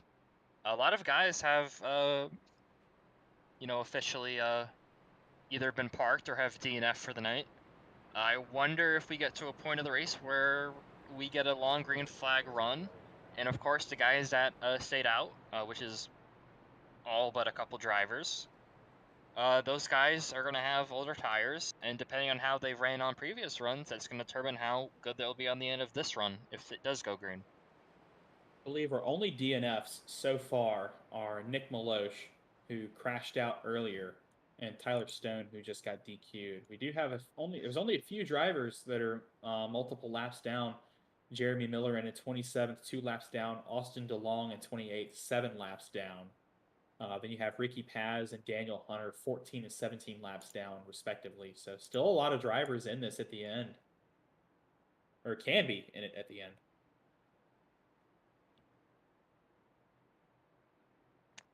But at this point, Connor Levy is not the leader. We have Andrew Williams on the inside. He'll be the control car. Jared Kaler on the outside. They don't have to deal with anyone old tires in front of them. They're on the same, you know, their tires have the same mileage on it, so it's a straight up race at this point. We'll just see how big of a gap Andrew Williams gets on this restart. We've seen a lot of guys, as they go through the restart zone, get a big jump as the control car. But Jared Kaler is really experienced, so if there's anyone that, you know, can, you know, lessen that advantage, it'll be him. As they launch in the restart zone, Andrew Williams with a really great start.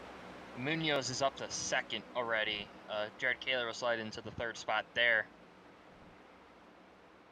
The whale in the 0-2 still stuck on that outside with the 139 of Lusich on the inside of him. We're going to see how this battle... Ooh, 3 wide. 3 wide back in the behind back. them. That's for the 6th position. We have Athena Leclerc on the inside of Thomas Toomey, who's in the middle, who kind of gives it up. At this point of the race, it might be too early to do it, especially here. This is definitely not a 3-groove racetrack. Athena Leclerc is another driver that we really haven't talked about much all night. She always seems to... Oh, Toomey missed the bottom there and went up into Fenty. No harm, no foul. Is that a Leaf who's now in the mix? I believe so. Yeah, Leaf's now on the inside of Toomey. That was a bit sketchy there. I'm glad these drivers were able to keep it straight and, you know, keep it green. But yeah, Athena is usually a driver that in the past we've seen she hasn't qualified up front, but she always seems to work her way up towards the front of the field here at the end. So I guess she's inherited the title of the closer of the series. But good to see her back in the top 10 after, you know, good to see a Ball State driver back up, or excuse me, a St. Clair College driver back up here in the top 10 after their disqualification through Tyler Stone. But a Leaf had a couple positions really handed to him right there with Thomas Toomey almost taking out a couple of other drivers. So good for Elif as well, who had a really good run last night, finishing P2 in the Prospect Series races. Dominated the roadside of things so far this season through Formula C and the Collegiate GT3 Challenge. So good, also good to see that he's found oval success as well.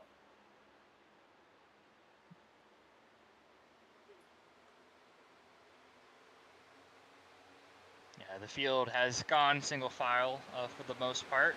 They're sort of riding around a lot. Hopefully we can get a green run here.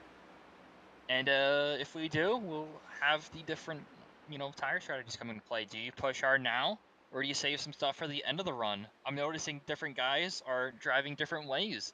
I'm noticing that Thomas Toomey has been driving very deep into turns 1 and 2 and missing the bottom. As a result, his tires are going to get hotter, they're going to wear a little bit more, and that might hurt him late in the run, but he's pushing now.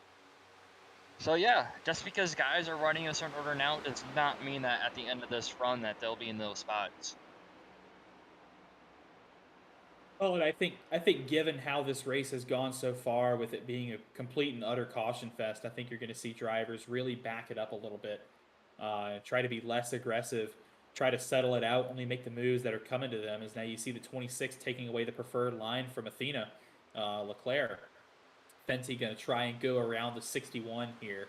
Going to complete that move as they come down to the front straightaway. Elif in the Ball State 12 still behind, following behind. That is allowed, I believe, that is the 166 of Thomas Toomey back behind as well. As you see the 12 missed the apex there, turn 1. So these cars tightening up a lot on these older tires. You got to drive them a lot differently. Looking up towards the front now, the 1 has now made a move on the 9. Jared Kaler has just overtaken Esteban Munoz for that position up front. Yeah, it seems like Jared Kaler may have been saving his stuff. Esteban Munoz not as much. And Jared Kaler was able to get a bye with those better rubber. Esteban Munoz now falling prey to the 0-2 of Zachary DeWale. He's going to stick his nose up on the inside, maybe give a little tap to the 9, get him loose on exit. Very expertly executed by DeWale right there to move the 9 out of the way. And then now the 9 is falling out of the way of the 139. Never mind. That might be just that his car is so loose. He's fighting that loose condition that it's undrivable off the corner. Yeah, we've seen a lot of guys get loose off the corner. Some guys not able to save it, but some guys that are able to save it. Fortunately, we are green, and we have some racing going on. Great to see some more battles out here on track, just like we saw last night in the Prospect Series race. Battles side by side from start to finish. Although we're not seeing as much side by side as most of the field has spread out a little bit, we're still closely watching this battle. This is for the 5th position between the 139 of Lusage, that you see followed closely by the 26 of Fenty, the 12 of Elif. As now the 12 gets backed up, the 26 got way loose there through the center of the corner. That's now going to allow, I believe that is the 6 of Rhett Crane, also from Ball State, into the mix. And he's going to look to the outside of his teammate now.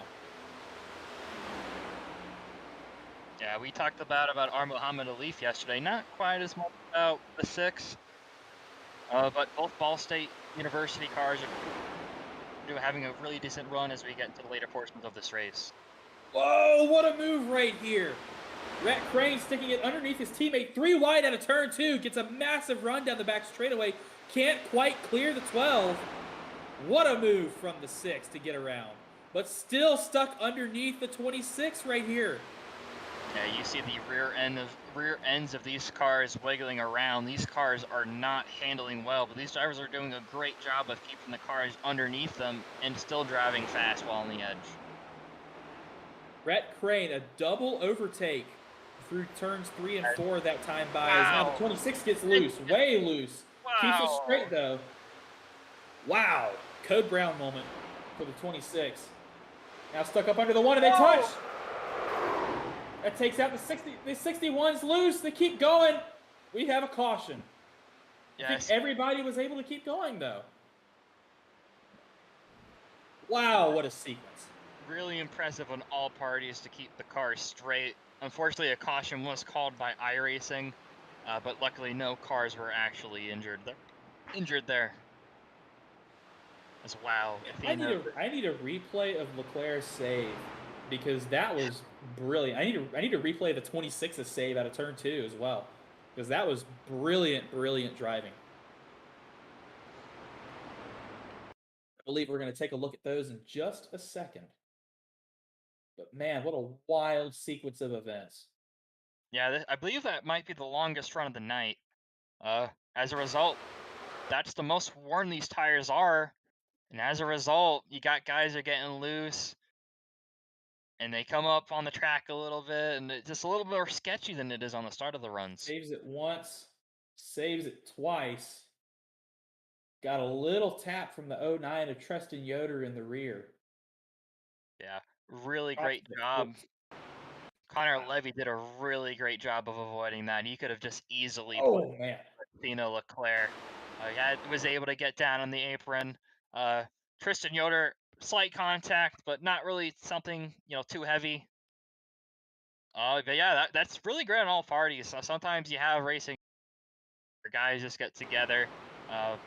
Even if those do happen, it's great that the cars are in one piece. And I will bet there wasn't 2 inches of space between the 14 and the 61 right there when Levy drove by.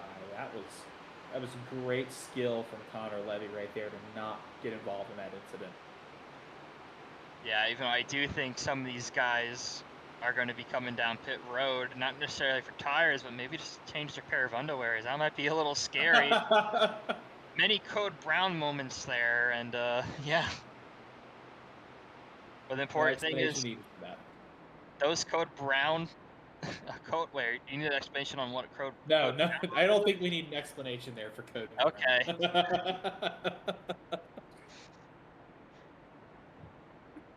Yeah, as you said, the leaders all came down pit road.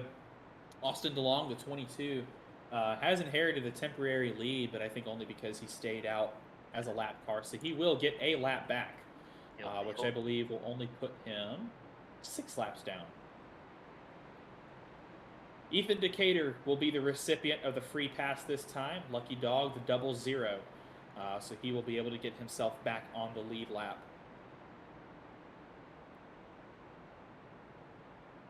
Yeah, that was a chance. Everyone went out there, ran a decent run, kind of learned how their car handled all their tires. Of course, guys that ran the prospect race yesterday had have an advantage, or I guess they had a chance to go out there in race conditions and kind of know how the tires are going to wear. If this race does finish with longer runs, those guys will have the advantage. Those are guys such as Zachary DeWale, who won yesterday's prospect race. Guys like R. Muhammad Alif, Rhett Crane up front. Those guys all ran the prospect race, had, experience in race conditions and with tire wear. Some of these guys, they may have practiced on their own, they may not, but without a doubt, they may not have done it with other cars and not with a track that would, change in the way that it does when there are 30 guys out there. Yeah, and I want to talk about the Ball State program in just a second, but we have received word from race control that there was a pit road penalty. The 076, Matt Nordberg, his day goes from bad to worse. He got a commitment line violation with right side tires on the grass on pit entry. So he has received a penalty for improper pit procedure and commitment line violation. But this Ball State program, they've grown from, I believe, 2 drivers to about 5 or 6 over the course of this most recent break between seasons, and they've added some firepower to their lineups with Rhett Crane and Ara Leaf. Both of these drivers have come out swinging for the fences this season as rookies, and they've done very well. I've been impressed with really all of our rookies so far this season, that they've been able to come up here and compete with these top runners like Williams and Kaler and Munoz and Fenty. They're able to hold their own as well. So props to Ball State for creating such a brilliant program and for recruiting excellent drivers. Yes, speaking of excellent drivers, I believe that now that everyone has pit, everyone would be good on fuel, and if this were to go green to the end, that might be the final pit stop of the night. It would be those really excellent drivers that save their stuff for the end, because they are able to make it to the end. It's just going to be a really big task to, to take your 43 green laps. Each driver has about, on average, three sets of tires remaining with that pit stop. The field is stacked up 2 by 2. Once again, out of 4, Drew Williams, your control car. He takes off from the Geico restart zone. Once again, we are green at Texas. Again, we see the power that the control car has on these restarts. Andrew Williams getting a really nice jump over Jared Kaler. Those guys behind him will have to burn up their tires to get to him. And when that happens, they're not going to have those tires for the end of the run. But it's just going to be sort of running as hard as you have to. Because I really think this will be a chess match here as we go on to the race. Not necessarily a straight-up race, but a chess match. Ooh, Thomas Toomey got a little bit of the wall right there, coming out of 4. Yeah, fortunately, if he did touch it, he didn't hit it too hard. He's still going. I do notice. Yeah, he's definitely running it deeper than everyone else. That's something to note. How hard you run your tires is dependent on how you drive the car. If you are driving it deep in the corners, you're going to burn up that right front. When you do, you're not going to have that grip for later in the run.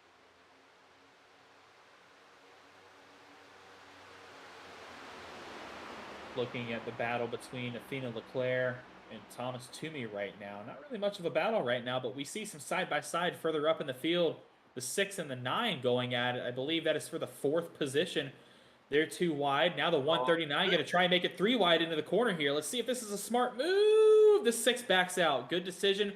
But his teammate, Alif, still to the outside right here. So out of danger right there, but only temporarily for Rhett Crane in the 6, as now Alif gets a really good run down the front straightaway. Going to stay side by side with his teammate. And Ryan Fenty in the 26 behind him is licking his chops. He is loving this in his windshield.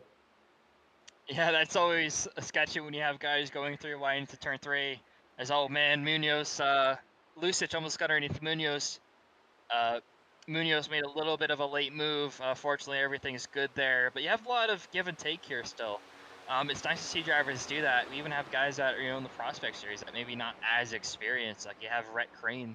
That was a veteran move, lifting in the middle of 3 wide. I'm not sure if that works if you're ever in the middle of 3 wide entering 3.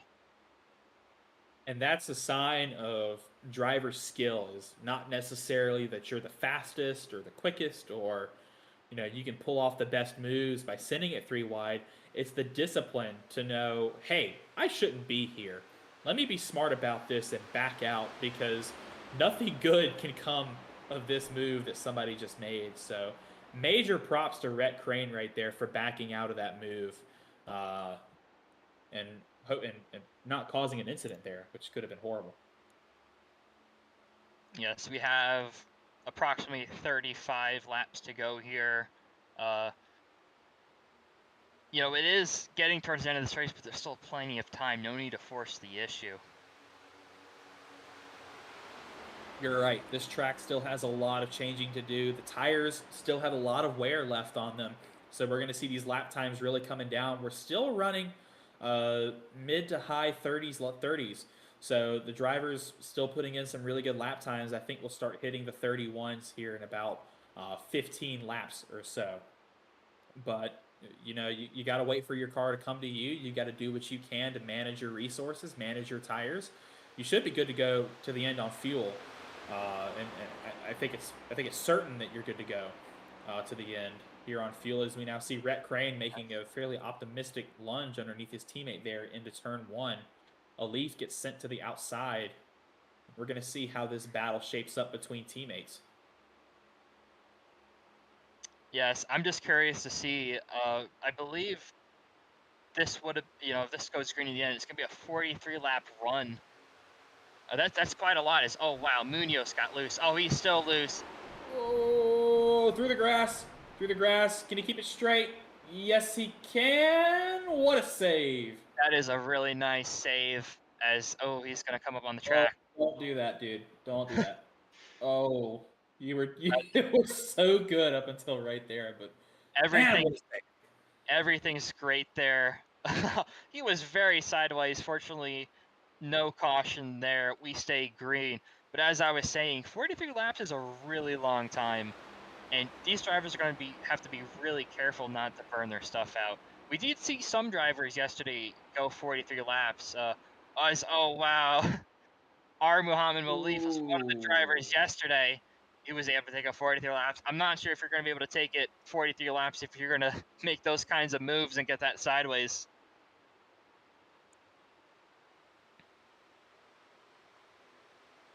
Still a lot of action out here on track.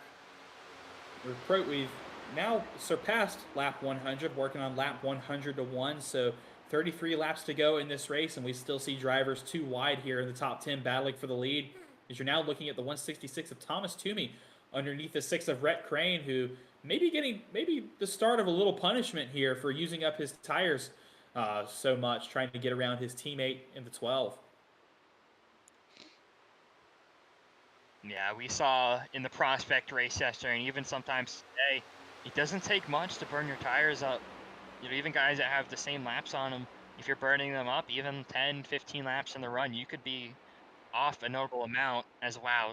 We noticed Toomey is driving in the corner really deep. I'm not sure if his tires are going to make it to the end.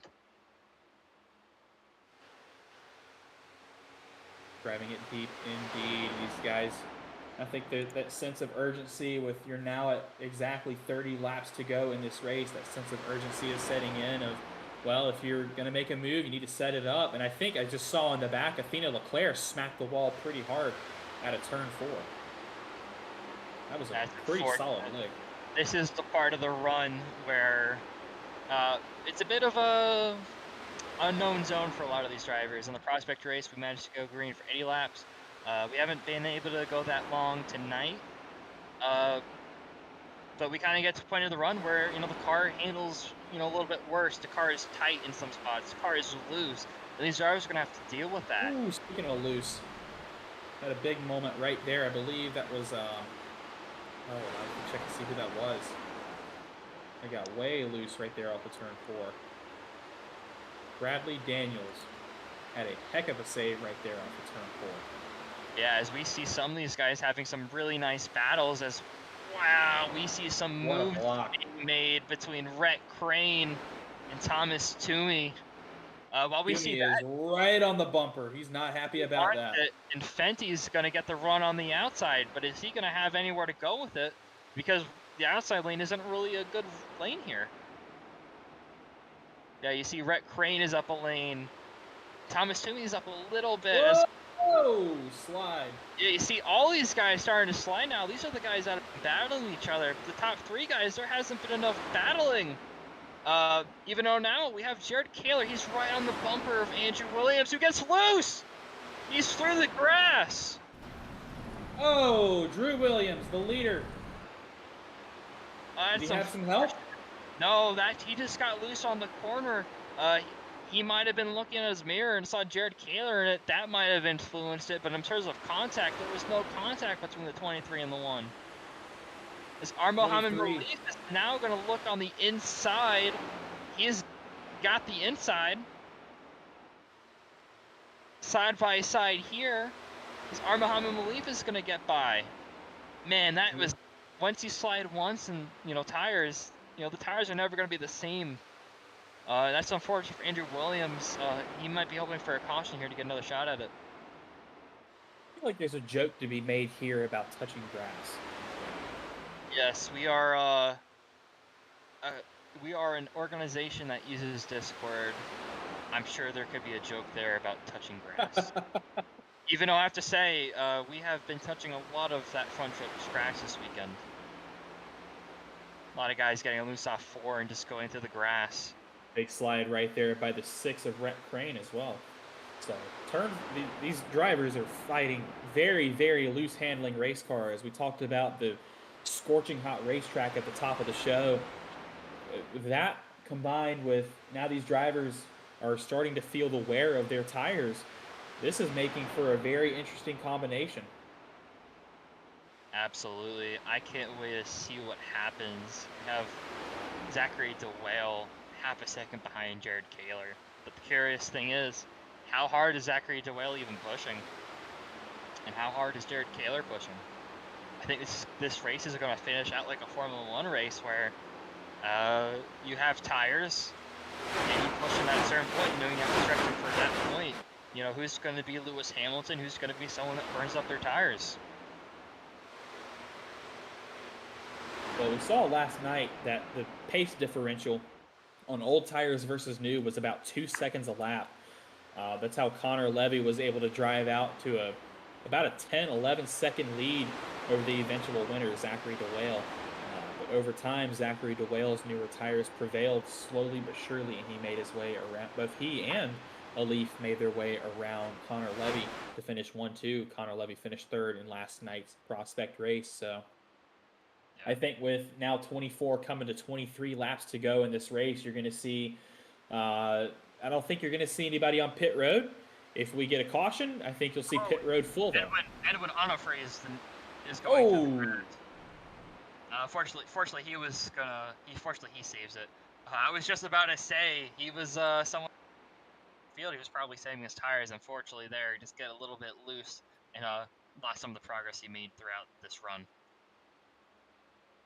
Thinking back a few seasons back to season 3 when we ran Texas here, in my first season in the CiL as a driver, I I made that mistake where I got a little loose off of turn 4 and drove through the grass, but sadly I didn't have the skill at the time to save it, and I drove straight back up into traffic and caused a crash. But good to see that these drivers have the skill and they've practiced with this car enough to where they're able to keep it straight through the grass.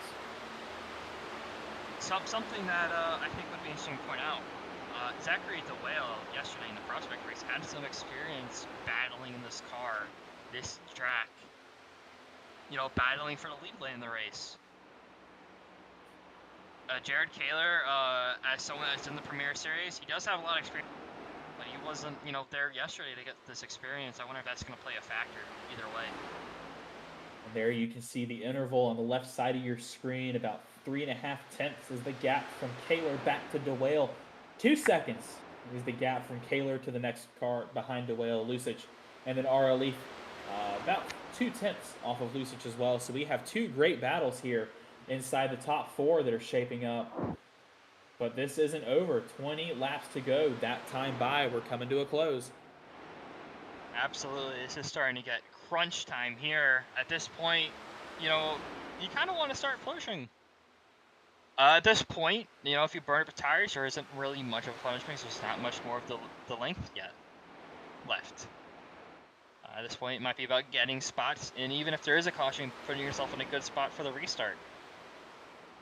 I think right here, when you see some of these drivers that are only a couple tenths off the guy in front of them, I think now with 19 to go, you're going to see them really turn up the intensity. They're going to drive that car on the absolute limit for these tires. But I think some of these guys that are a little bit off or maybe up in the lead in front of somebody, they're going to try and maybe wait till 10 laps to go before really turning up the intensity. So hopefully we'll have some battles heat up here. Is now looking back to the battle for 9th place. We got a 4-car squad running for it. And there you see the 99 of Edwin Onofre, who, after being 3 laps down, has now worked his way back into contending for the top 10 position. There you see the 6 got way loose coming off of turn 4 and actually lost out completely on the top 10. That will put Grodzicki back inside the 9th position. And Matt Nordberg has worked his way back in the top 10 as well, but not if Edwin Onofre has anything to say about it. Look at him getting a big run on the high side. Going to let these two up in front of him go side by side through turns 3 and 4. 63 is going to get a little bit of a better run coming off the corner, but Nordberg defends that inside line very well. Yeah, we saw the 6-car battle his teammate later. We saw Rhett Crane battle his teammate R. Muhammad Alif really hard early in the run, and I think he's paying for it now. He's falling back. Even if you just watch his car, he is really squirrely, and I think he's just trying to get to the finish at this point. This is a point of the run that we haven't seen yet tonight.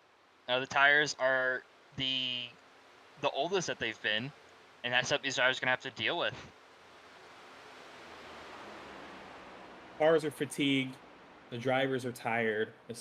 We're now about over an hour and a half, almost an hour and 3/4 into this race. Oh, 26, hard hit, spin. We got a caution. And now things get Oh, interesting. Rick Oh, Crane almost nailed those guys. Yeah, that was, I believe, the it was a 26. 26. I see Yeah, the he was battling. 42. He was battling with 23, Drew Williams, and just lost it off of turn 2.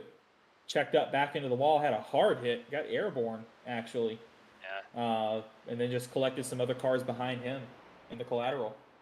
Yeah, the 42 car involved in that as well, unfortunately. But just look at the angle that Ryan Fenty hits here. Good thing these cars are virtual, especially with these Ooh, next-gen might have. cars. Ouch. Yeah, ouch. That would have hurt if that was real life. Fortunately, we aren't a computer game, and we don't have to deal with injuries because that 42 once again with nowhere to go, so he'll be collected up.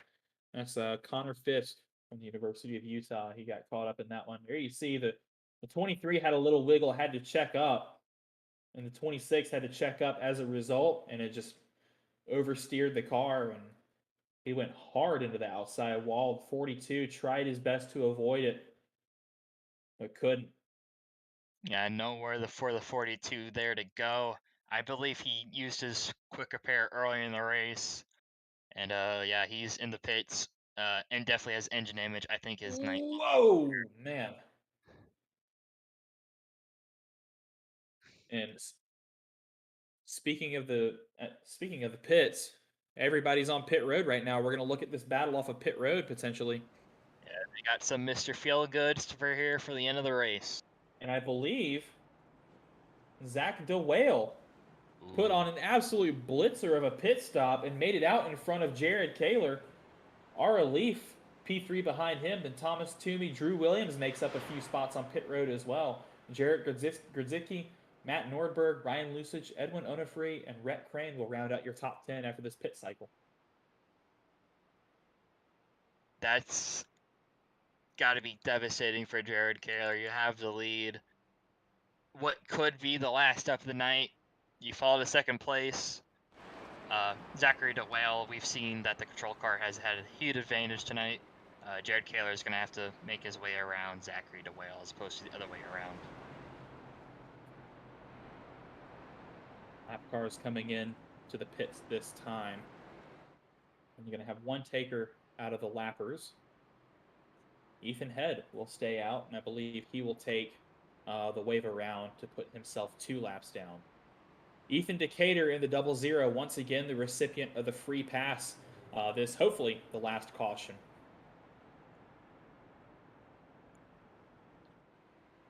So when we go green, it looks like we're going to have an 11 lap shootout for the winner. Now, if it comes down to it, the CIL does allow one green-white checkered finish. So what that means is if we have a caution at the very end of the race to where the race at the scheduled distance would finish under yellow, instead we're going to go into overtime. And essentially what that means is the drivers will rack for one more restart. The drivers will take the green flag, the white flag for one to go, and then the checkered flag. If a caution comes out before the leader takes the white flag, then we re-rack them and run it back until we get 3 attempts in. If at the end of the 3rd attempt, or if the leader takes the white flag, then the race will be over. Actually, excuse me, we have 1 attempt. So if a caution comes out at all before the end of the race, before the checker drops, then the race will be over. So, my mistake.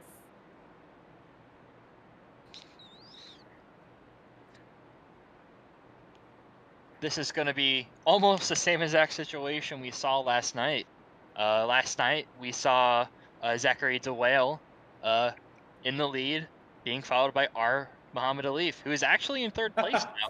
We haven't talked about him. We have, but you know he's now up to 3rd. That can be notable. He can get some spots there. If he can get by Jared Kaler, we might have a repeat of last night where Zachary DeWale followed by R. Muhammad Alif. Wouldn't that be something? The 2 prospect drivers duking it out for the win last night might get to do the same again. And it looks like our our dominating driver the past couple seasons, Jared Kaler, is starting to have some competition out on the field. What is that George Lucas quote that he said about the prequels? It's like poetry, it rhymes. Did I rhyme there? I don't think I did. No, because the prospect and the premiere. Ah, gotcha, Repeat. gotcha. Sorry, we are 1 to go here for what's going to shape up to be a very important restart for these leaders. Zachary DeWale is the control car. We have seen tonight that the control car has a very big advantage where he's able to launch and at least clear the guy on the inside, a good guy on the outside. We have seen tires been a key factor all night long, so we're going to see now which drivers are going to be able to manage their tires up until the very end, but now they're on fresh Goodyears. I think we're going to see a lot of full sends. Pace car is off. We're going to have 11 laps to go. Tires aren't going to be as much of a factor at this point. Give it 100%. Zachary DeWale is in the restart zone. Jared Kaler gets a really good start. He's going to be in second place. But 11 man, laps to go at the Zach, Lone Star 200. Jared Kaler gets a great restart, as well as Zach DeWale. Kaler tucks up into that low line, and now Thomas Toomey in the 166 to the outside. Drew Williams in the 23, after recovering from a spin earlier, is going to drive underneath him and take the 4th spot. yeah, I think these guys are going to squish together here, and that just going to provide a really great finish. Oh, Guys 3 are going wide. to go hard as, oh, we got a car Oh! 4. I think That they is, center a little too hard, boys. yeah, that would be the 63 of Jarek Grozicki. He's still keeping it straight. His car might be damaged, but we are still green, and hopefully we get a really good finish here. As well, Andrew Williams really wants to get by Muhammad Alif. He's looking, but just hasn't quite been able to get the run yet. These guys are going to be pushing like crazy. 10 laps isn't really much of a... 10 laps of pushing isn't really, it won't make a big difference on tires. At this point, it's more about just straight up racing. Make that 9 to go. So time is a ticking here at Texas. We're seeing some. Oh wow! Wow, we're seeing. I'm not sure if a leaf got loose right there, or if that was an extremely defensive maneuver, trying to take away that low line from the 23 of Williams, trying to put him in that dirty air where the car doesn't really drive as well. Williams tried taking away that low line, didn't work, and a leaf is going to defend again. I think we are seeing defensive move here. We saw guys early in the race making these sort of moves. Now with 8 to go, now is the time to be making those moves. Now it's time where you kind of risk it all just to get a good position. When you're in 3rd place, that's Here we one go. thing. Here's a move. Oh wow, he's looking on the inside of Kaler. Door slammed shut. But yeah, this is going to be really great here. We got 4 guys under a blanket. 4 cars still in it to win it here at the front. Thomas Toomey is still making his name known. You can see that all jet black 166 behind him. Really nice battle here between the 12 and the 23. I believe that was a very aggressive defending right there from Alif, showing his prowess in the car, as we still don't have a lunge for the lead from the 1 of Kaler. Coming to 6 to go in the race. If you're Andrew Williams, how long are you going to put up with that? The last couple times you kind of make a little bit of a move and Muhammad Alif shuts the door. At what point do you just kind of give him the bumper and say, yeah, bro, you can't do that? As we see the leaders doing that. We have the whale that's making defensive moves, not as hard, but as, oh, wow, he misses the bottom of it. You can't be doing that because Jared Kaler is a really great driver, and he's going to get the run off this corner. Kaler is going to absolutely eat that up, and here you see a massive run to the outside from the 1 of Kaler, going to get to the outside almost side by side with the 0-2, as he lost all of his momentum coming out of turn 4, hitting that apex. A little too hard. They're side by side down the back straightaway. That's now going to allow the 12 and the 23. Huge run from the 12. He's right to the bumper of the 0-2, as they now have the preferred line underneath Kaler. Zach DeWale takes the lead back from Kaler, but Kaler now under fire from the 12 of Alif. Coming to the line. This will be 3 to go this time by. Oh, wow. Contact. Saved it.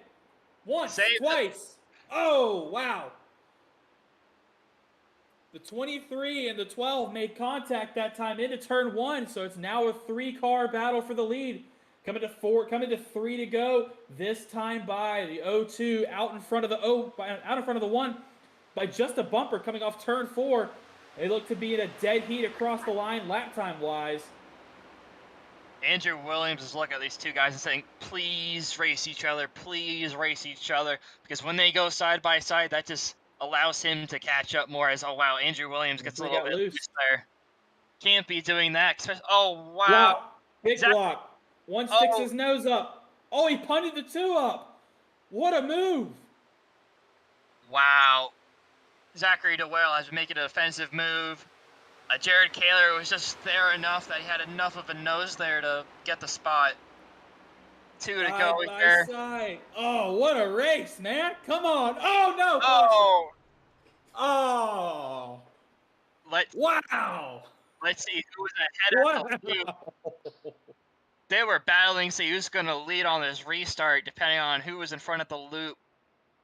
Looking at the way the drivers are situated themselves now, it appears that Zachary DeWell was ahead at the loop compared to Jared Kaler. But this is going to shape up to be the extraordinary green-white checkered.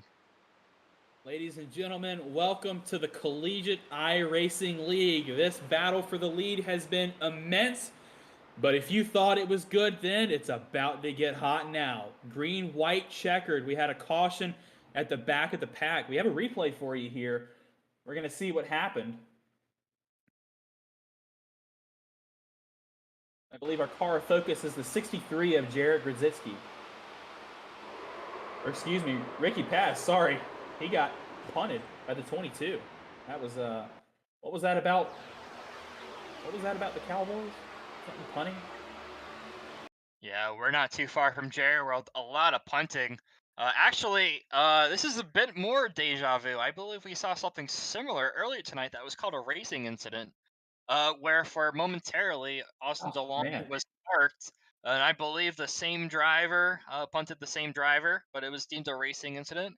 Unfortunately, it might be possible right now that Austin DeLong gets parked for real for that. That might be his second incident of the night.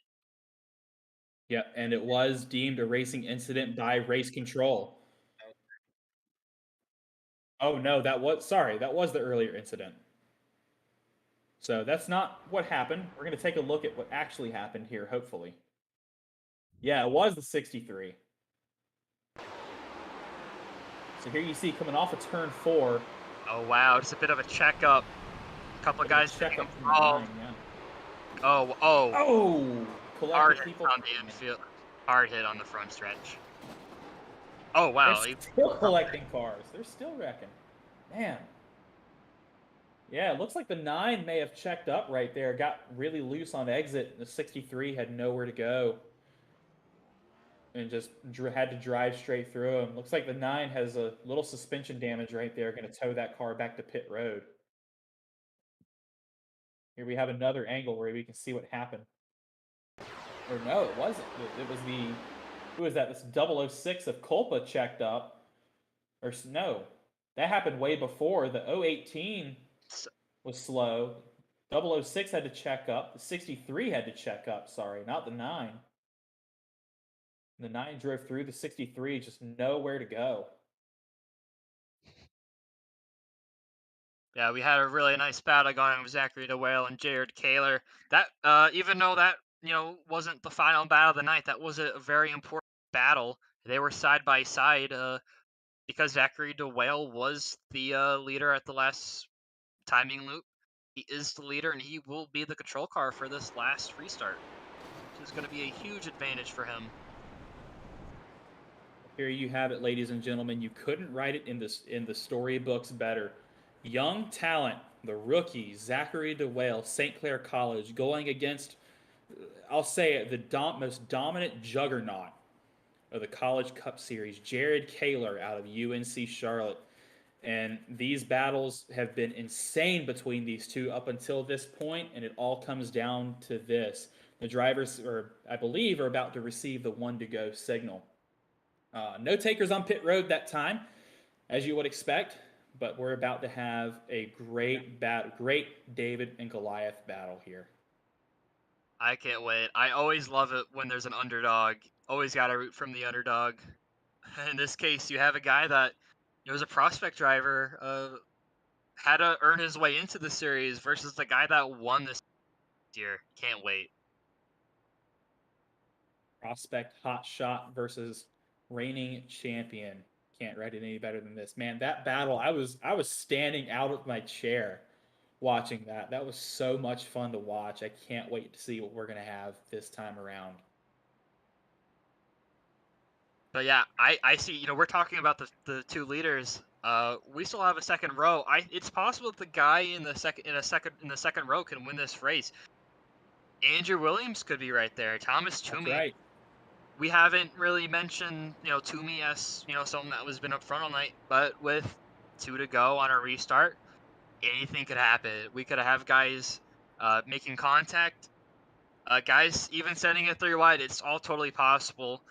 At this point, you just go and hope that you make it to the line. You don't even care about anything else. You just want to go get go all out, foot to the floor as much as you can, and try and win this race.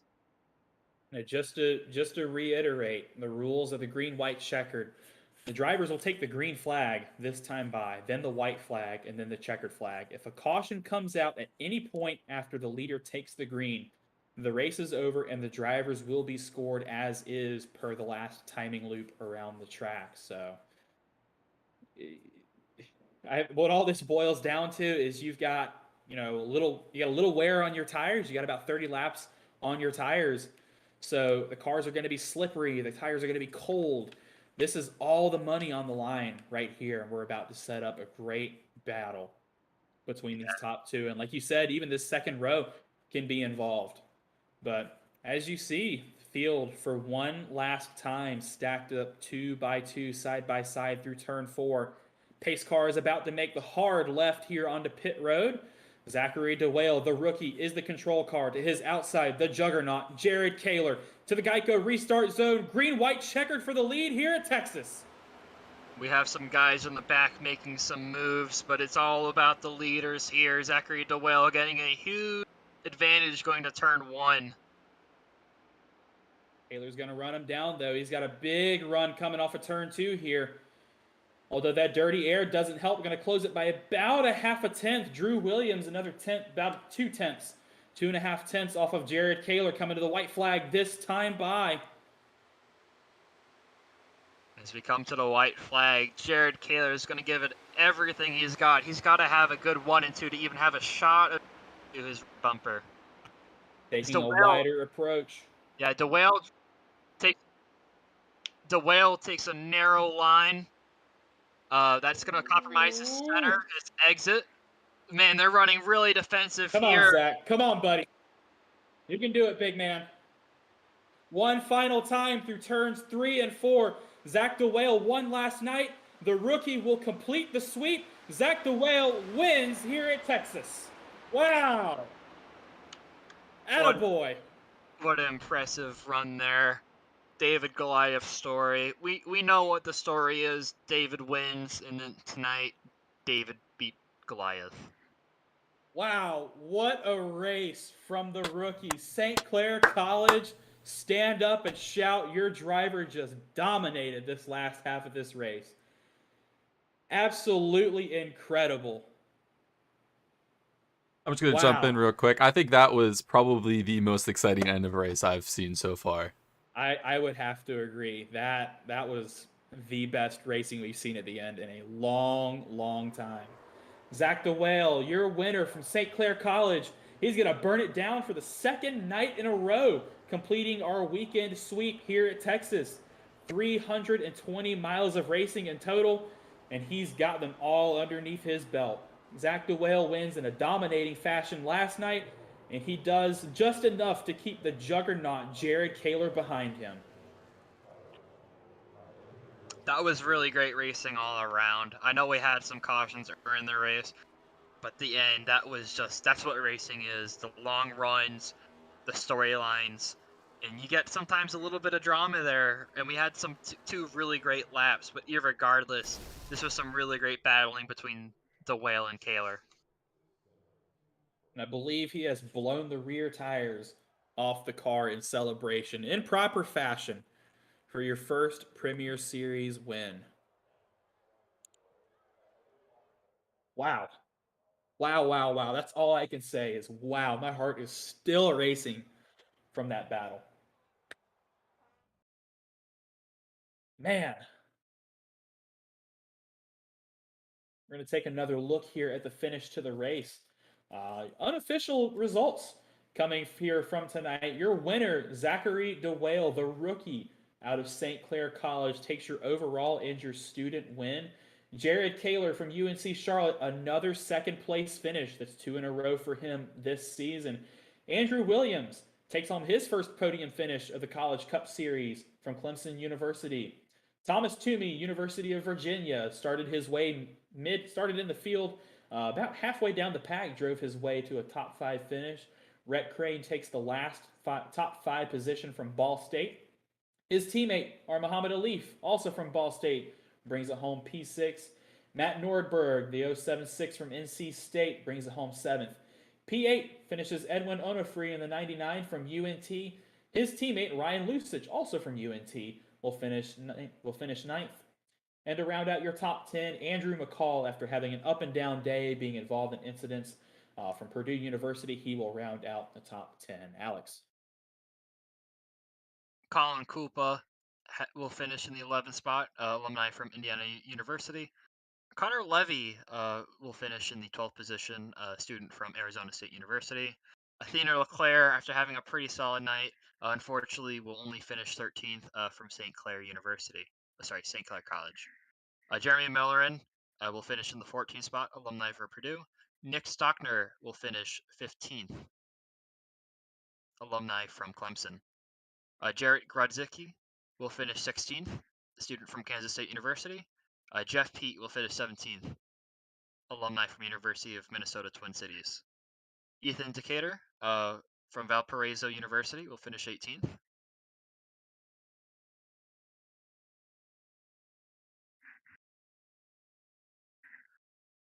Bradley Daniels the alumni has finished 19th.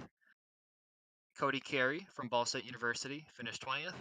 In 21st place, you have Tristan Yoder, student from Robert Morris University. Esteban Munoz will finish 22nd place, a student from Florida International University. Ethan Head, after staying out for a while, will finish 8 laps down, 23rd spot. Ryan Fenty is in the 24th position, student from St. Joseph University. Garrett Vin finished 25th. Alexander Hogarth, student from St. Clair College, finished 26th. Austin DeLong finished 27th, and Tyler Stone finished 28th. Well, there's your unofficial results from tonight's Lone Star 200. How about let's talk to the man of the hour, the rookie who has done well, you would think impossible. Zachary DeWale from St. Clair College, after an incredible battle for the lead, you take home the win.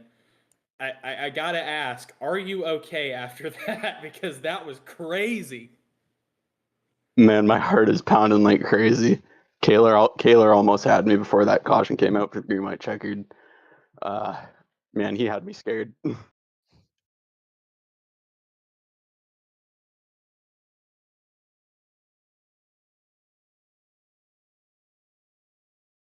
Well, you've completed the weekend sweep. I believe that's the first one we've seen in a hot minute.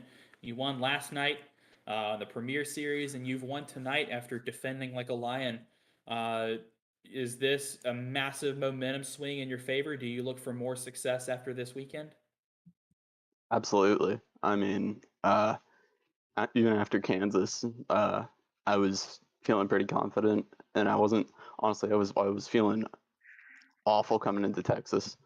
I really don't like the track all that much, but I'm happy to take the double here. So yeah, we'll take it. Hey Zachary, it's Alex in the booth. I know I spoke to you yesterday. I just gotta ask you a question. I think yesterday I asked you, what can you take from the prospect race and bring it to the premier race? We saw a totally different premier race. How did you adjust your mentality going into tonight? I knew that if we had any kind of green flag run was going to be important for tires, so I still had to kind of keep that in my back pocket. But I had to start to be a little bit more aggressive at the start of the run, which just because everybody's going nuts on the restarts in this race, so I got to do the same to kind of counter that. So it worked out. All right, it certainly did work out. Is there anyone you'd like to shout out tonight? Yeah, I mean, I feel like a repeat. Emily, Jordan, Riley, all watching. Izzy, all my friends, everyone on the team. It was a good race. It was fun. Congratulations, Zach. We'll hope to see you back here soon. Yes, sir. What a drive from the young hotshot, dare I say, the pride of St. Clair right now, that iRacing Academy out of Canada. So, international winner as well. Many congratulations to Zach and to the St. Clair program for putting on a dominant drive last night and an excellent defense of a win tonight. All Let's- right, now we have our P2 finisher, Jared Kaler. Jared, unfortunately you weren't able to get the W tonight, but you have ran a really great race. My question to you is, we had a lot of cautions in this race. How do you kind of go through that process where you just want to go race, but you're just sort of pacing for a while? How do you keep your head in the game for when it's time to race? I don't know. I mean, I just kind of I just kind of start thinking about what I need to do differently on the restart. I know I wasn't too splendid on the restarts until like the last one. So I was just trying to stay focused in terms of, trying to think about possible outcomes of what could happen, under pace laps. Just like, oh, if this happens on the restart, maybe I can do this move or whatever, and just kind of like start preparing and going through different scenarios into my mind, so I could kind of be a bit more prepared if they were to happen on the restart. And that's kind of what I spent my my caution laps doing. Well, Jared, that's two P2 finishes in both races this season thus far. Do you look at it as, yay, I got two runner-up finishes, or is this maybe the tale of what could have been 2 times in a row? Definitely the tale of what could have been 2 times in a row. I know Kansas led a bunch of laps there and just kind of got beat on the strategy at the end, and then this time I was about a lap away, I think, both times. Right before the green white checkered, and then on that green white checkered, another lap on both times. I think I probably could have had him. So I think definitely been running up front, winning pace, and I think eventually one of these times, you're gonna run up front and run in P1, and eventually things are gonna go your way and fall into place, and you'll be able to knock through and get a win. Well, Jared, one more question. Is there anybody else you'd like to shout out tonight? I'd like to shout out Niner Esports. They're coming on board, and we're excited to start the iRacing journey with Niner Esports, and I look forward to doing that. And of course, for you guys for putting it on and putting on the live stream and everything. Thank you. We appreciate it. Well, Jared, congratulations on another top 3 finish, and congratulations on the esports deal as well. That's great to hear. So hopefully we will see you. Well, we know we'll see you back. Thank you, guys. Have a good one. You too. Niner Esports. That's a new development. Good to know that they have an esports team, and they're if you're watching, welcome to the Collegiate iRacing League. You have some incredible drivers that have done dominant things here in the past. It's great to have official esports, collegiate esports support in this league. So welcome aboard. And speaking of esports, let's talk to a Clemson esports OWR driver, Andrew Williams, who steps onto the podium, I believe, for the first time in the CIL, or at least one of the few times you've been on the podium, but you've been up there all day, you fought hard, and you bring it home third. Congratulations. What's going through your mind right now? Oh man, it's amazing. This is the first time a Clemson car has managed the overall podium and oval. We've had great success at road, never been able to bring it home on the circles. So it's a great joy to get up here. Had good racing with Kaler all night, in and out at the front. Had a little mishap on the grass. I thought Texas's lawn care needed some help, but we we pulled it through the end, and yeah, super happy to be up front. Andrew, it's Alex in the booth. I just have a question for you. How bad were those old tires? Did they? I mean, we've sort of noticed in the booth that there's a lot of tire wear. As a driver, how noticeable was the tire wear? Oh, different car after 15 laps. You get 15 laps of good racing, and then it was like we were driving on ice, and that's what got me loose with Fenty. But I think that's really where driver talent excelled in the long run, having guys who could run up front on the short run, and then once the tires got old, it became a whole different track. All right, Andrew, do you have anyone that you'd like to shout out? No, I'd love to shout out Clemson Esports or Jewel Racing for giving me the ride tonight and all the support and help I need to get this car around every week in and out. So yeah, thanks for the support, guys. All right, thank you for taking time to come in here with us and talk about the race. Well, you heard it. 3 big storylines out of our top 3 finishers tonight. Top of the podium, Zach DeWale, St. Clair College rookie, wins a Premier Series race. Out of our second place finisher, Jared Kaler, the Juggernaut, he signed a deal with his college's esports team. Great to see another esports team getting involved in the CiL. And Andrew Williams secures Clemson University's first podium finish in the Oval Series. They've dominated the roadside this past season and the season before, but they finally are able to bring it home and start something big in the Oval Series. So, a lot of big takeaways from tonight's race. Alex and Christian, what are the 2 big things that surprised y'all tonight? I mean, something that surprised me a little bit. You have these guys that are in the Prospect Series. They make their way in the Prospect Series, and they do really great. You know, last year or in the Summer Series, there wasn't quite that. A lot of the guys that were really fast, you know, were premier drivers that were really locked in. But this season, we have a couple guys that are really fast. They get into the Prospect Series, and they're driving like premier drivers. Yeah, it's definitely an interesting series going on between the two. And I mean, coming back to Texas, I definitely had some thoughts on it being a pretty rough race compared to the last time we came here in season 3. I believe it was season 3, and so I had these thoughts, and it showed itself being again just a caution maker, but at the same time, I mean, this was probably one of the most exciting races we've had for a while, and so this was just an absolutely insane race. Between all the cautions and that finish, I'm I can't decide how I feel about Texas, but after that finish, I mean, I'm absolutely just in the clouds. That was awesome to watch. Well, my biggest takeaway is this week is probably the same as last week. The rookies came to play, even though they've got those yellow stripes on their bumper in more ways than one. They have certainly come out and they are able to show the juggernauts of the CiL that they're here to play, they mean business, and they can certainly win races. Well, that'll wrap it up for us here from Texas Motor Speedway at the Lone Star 200.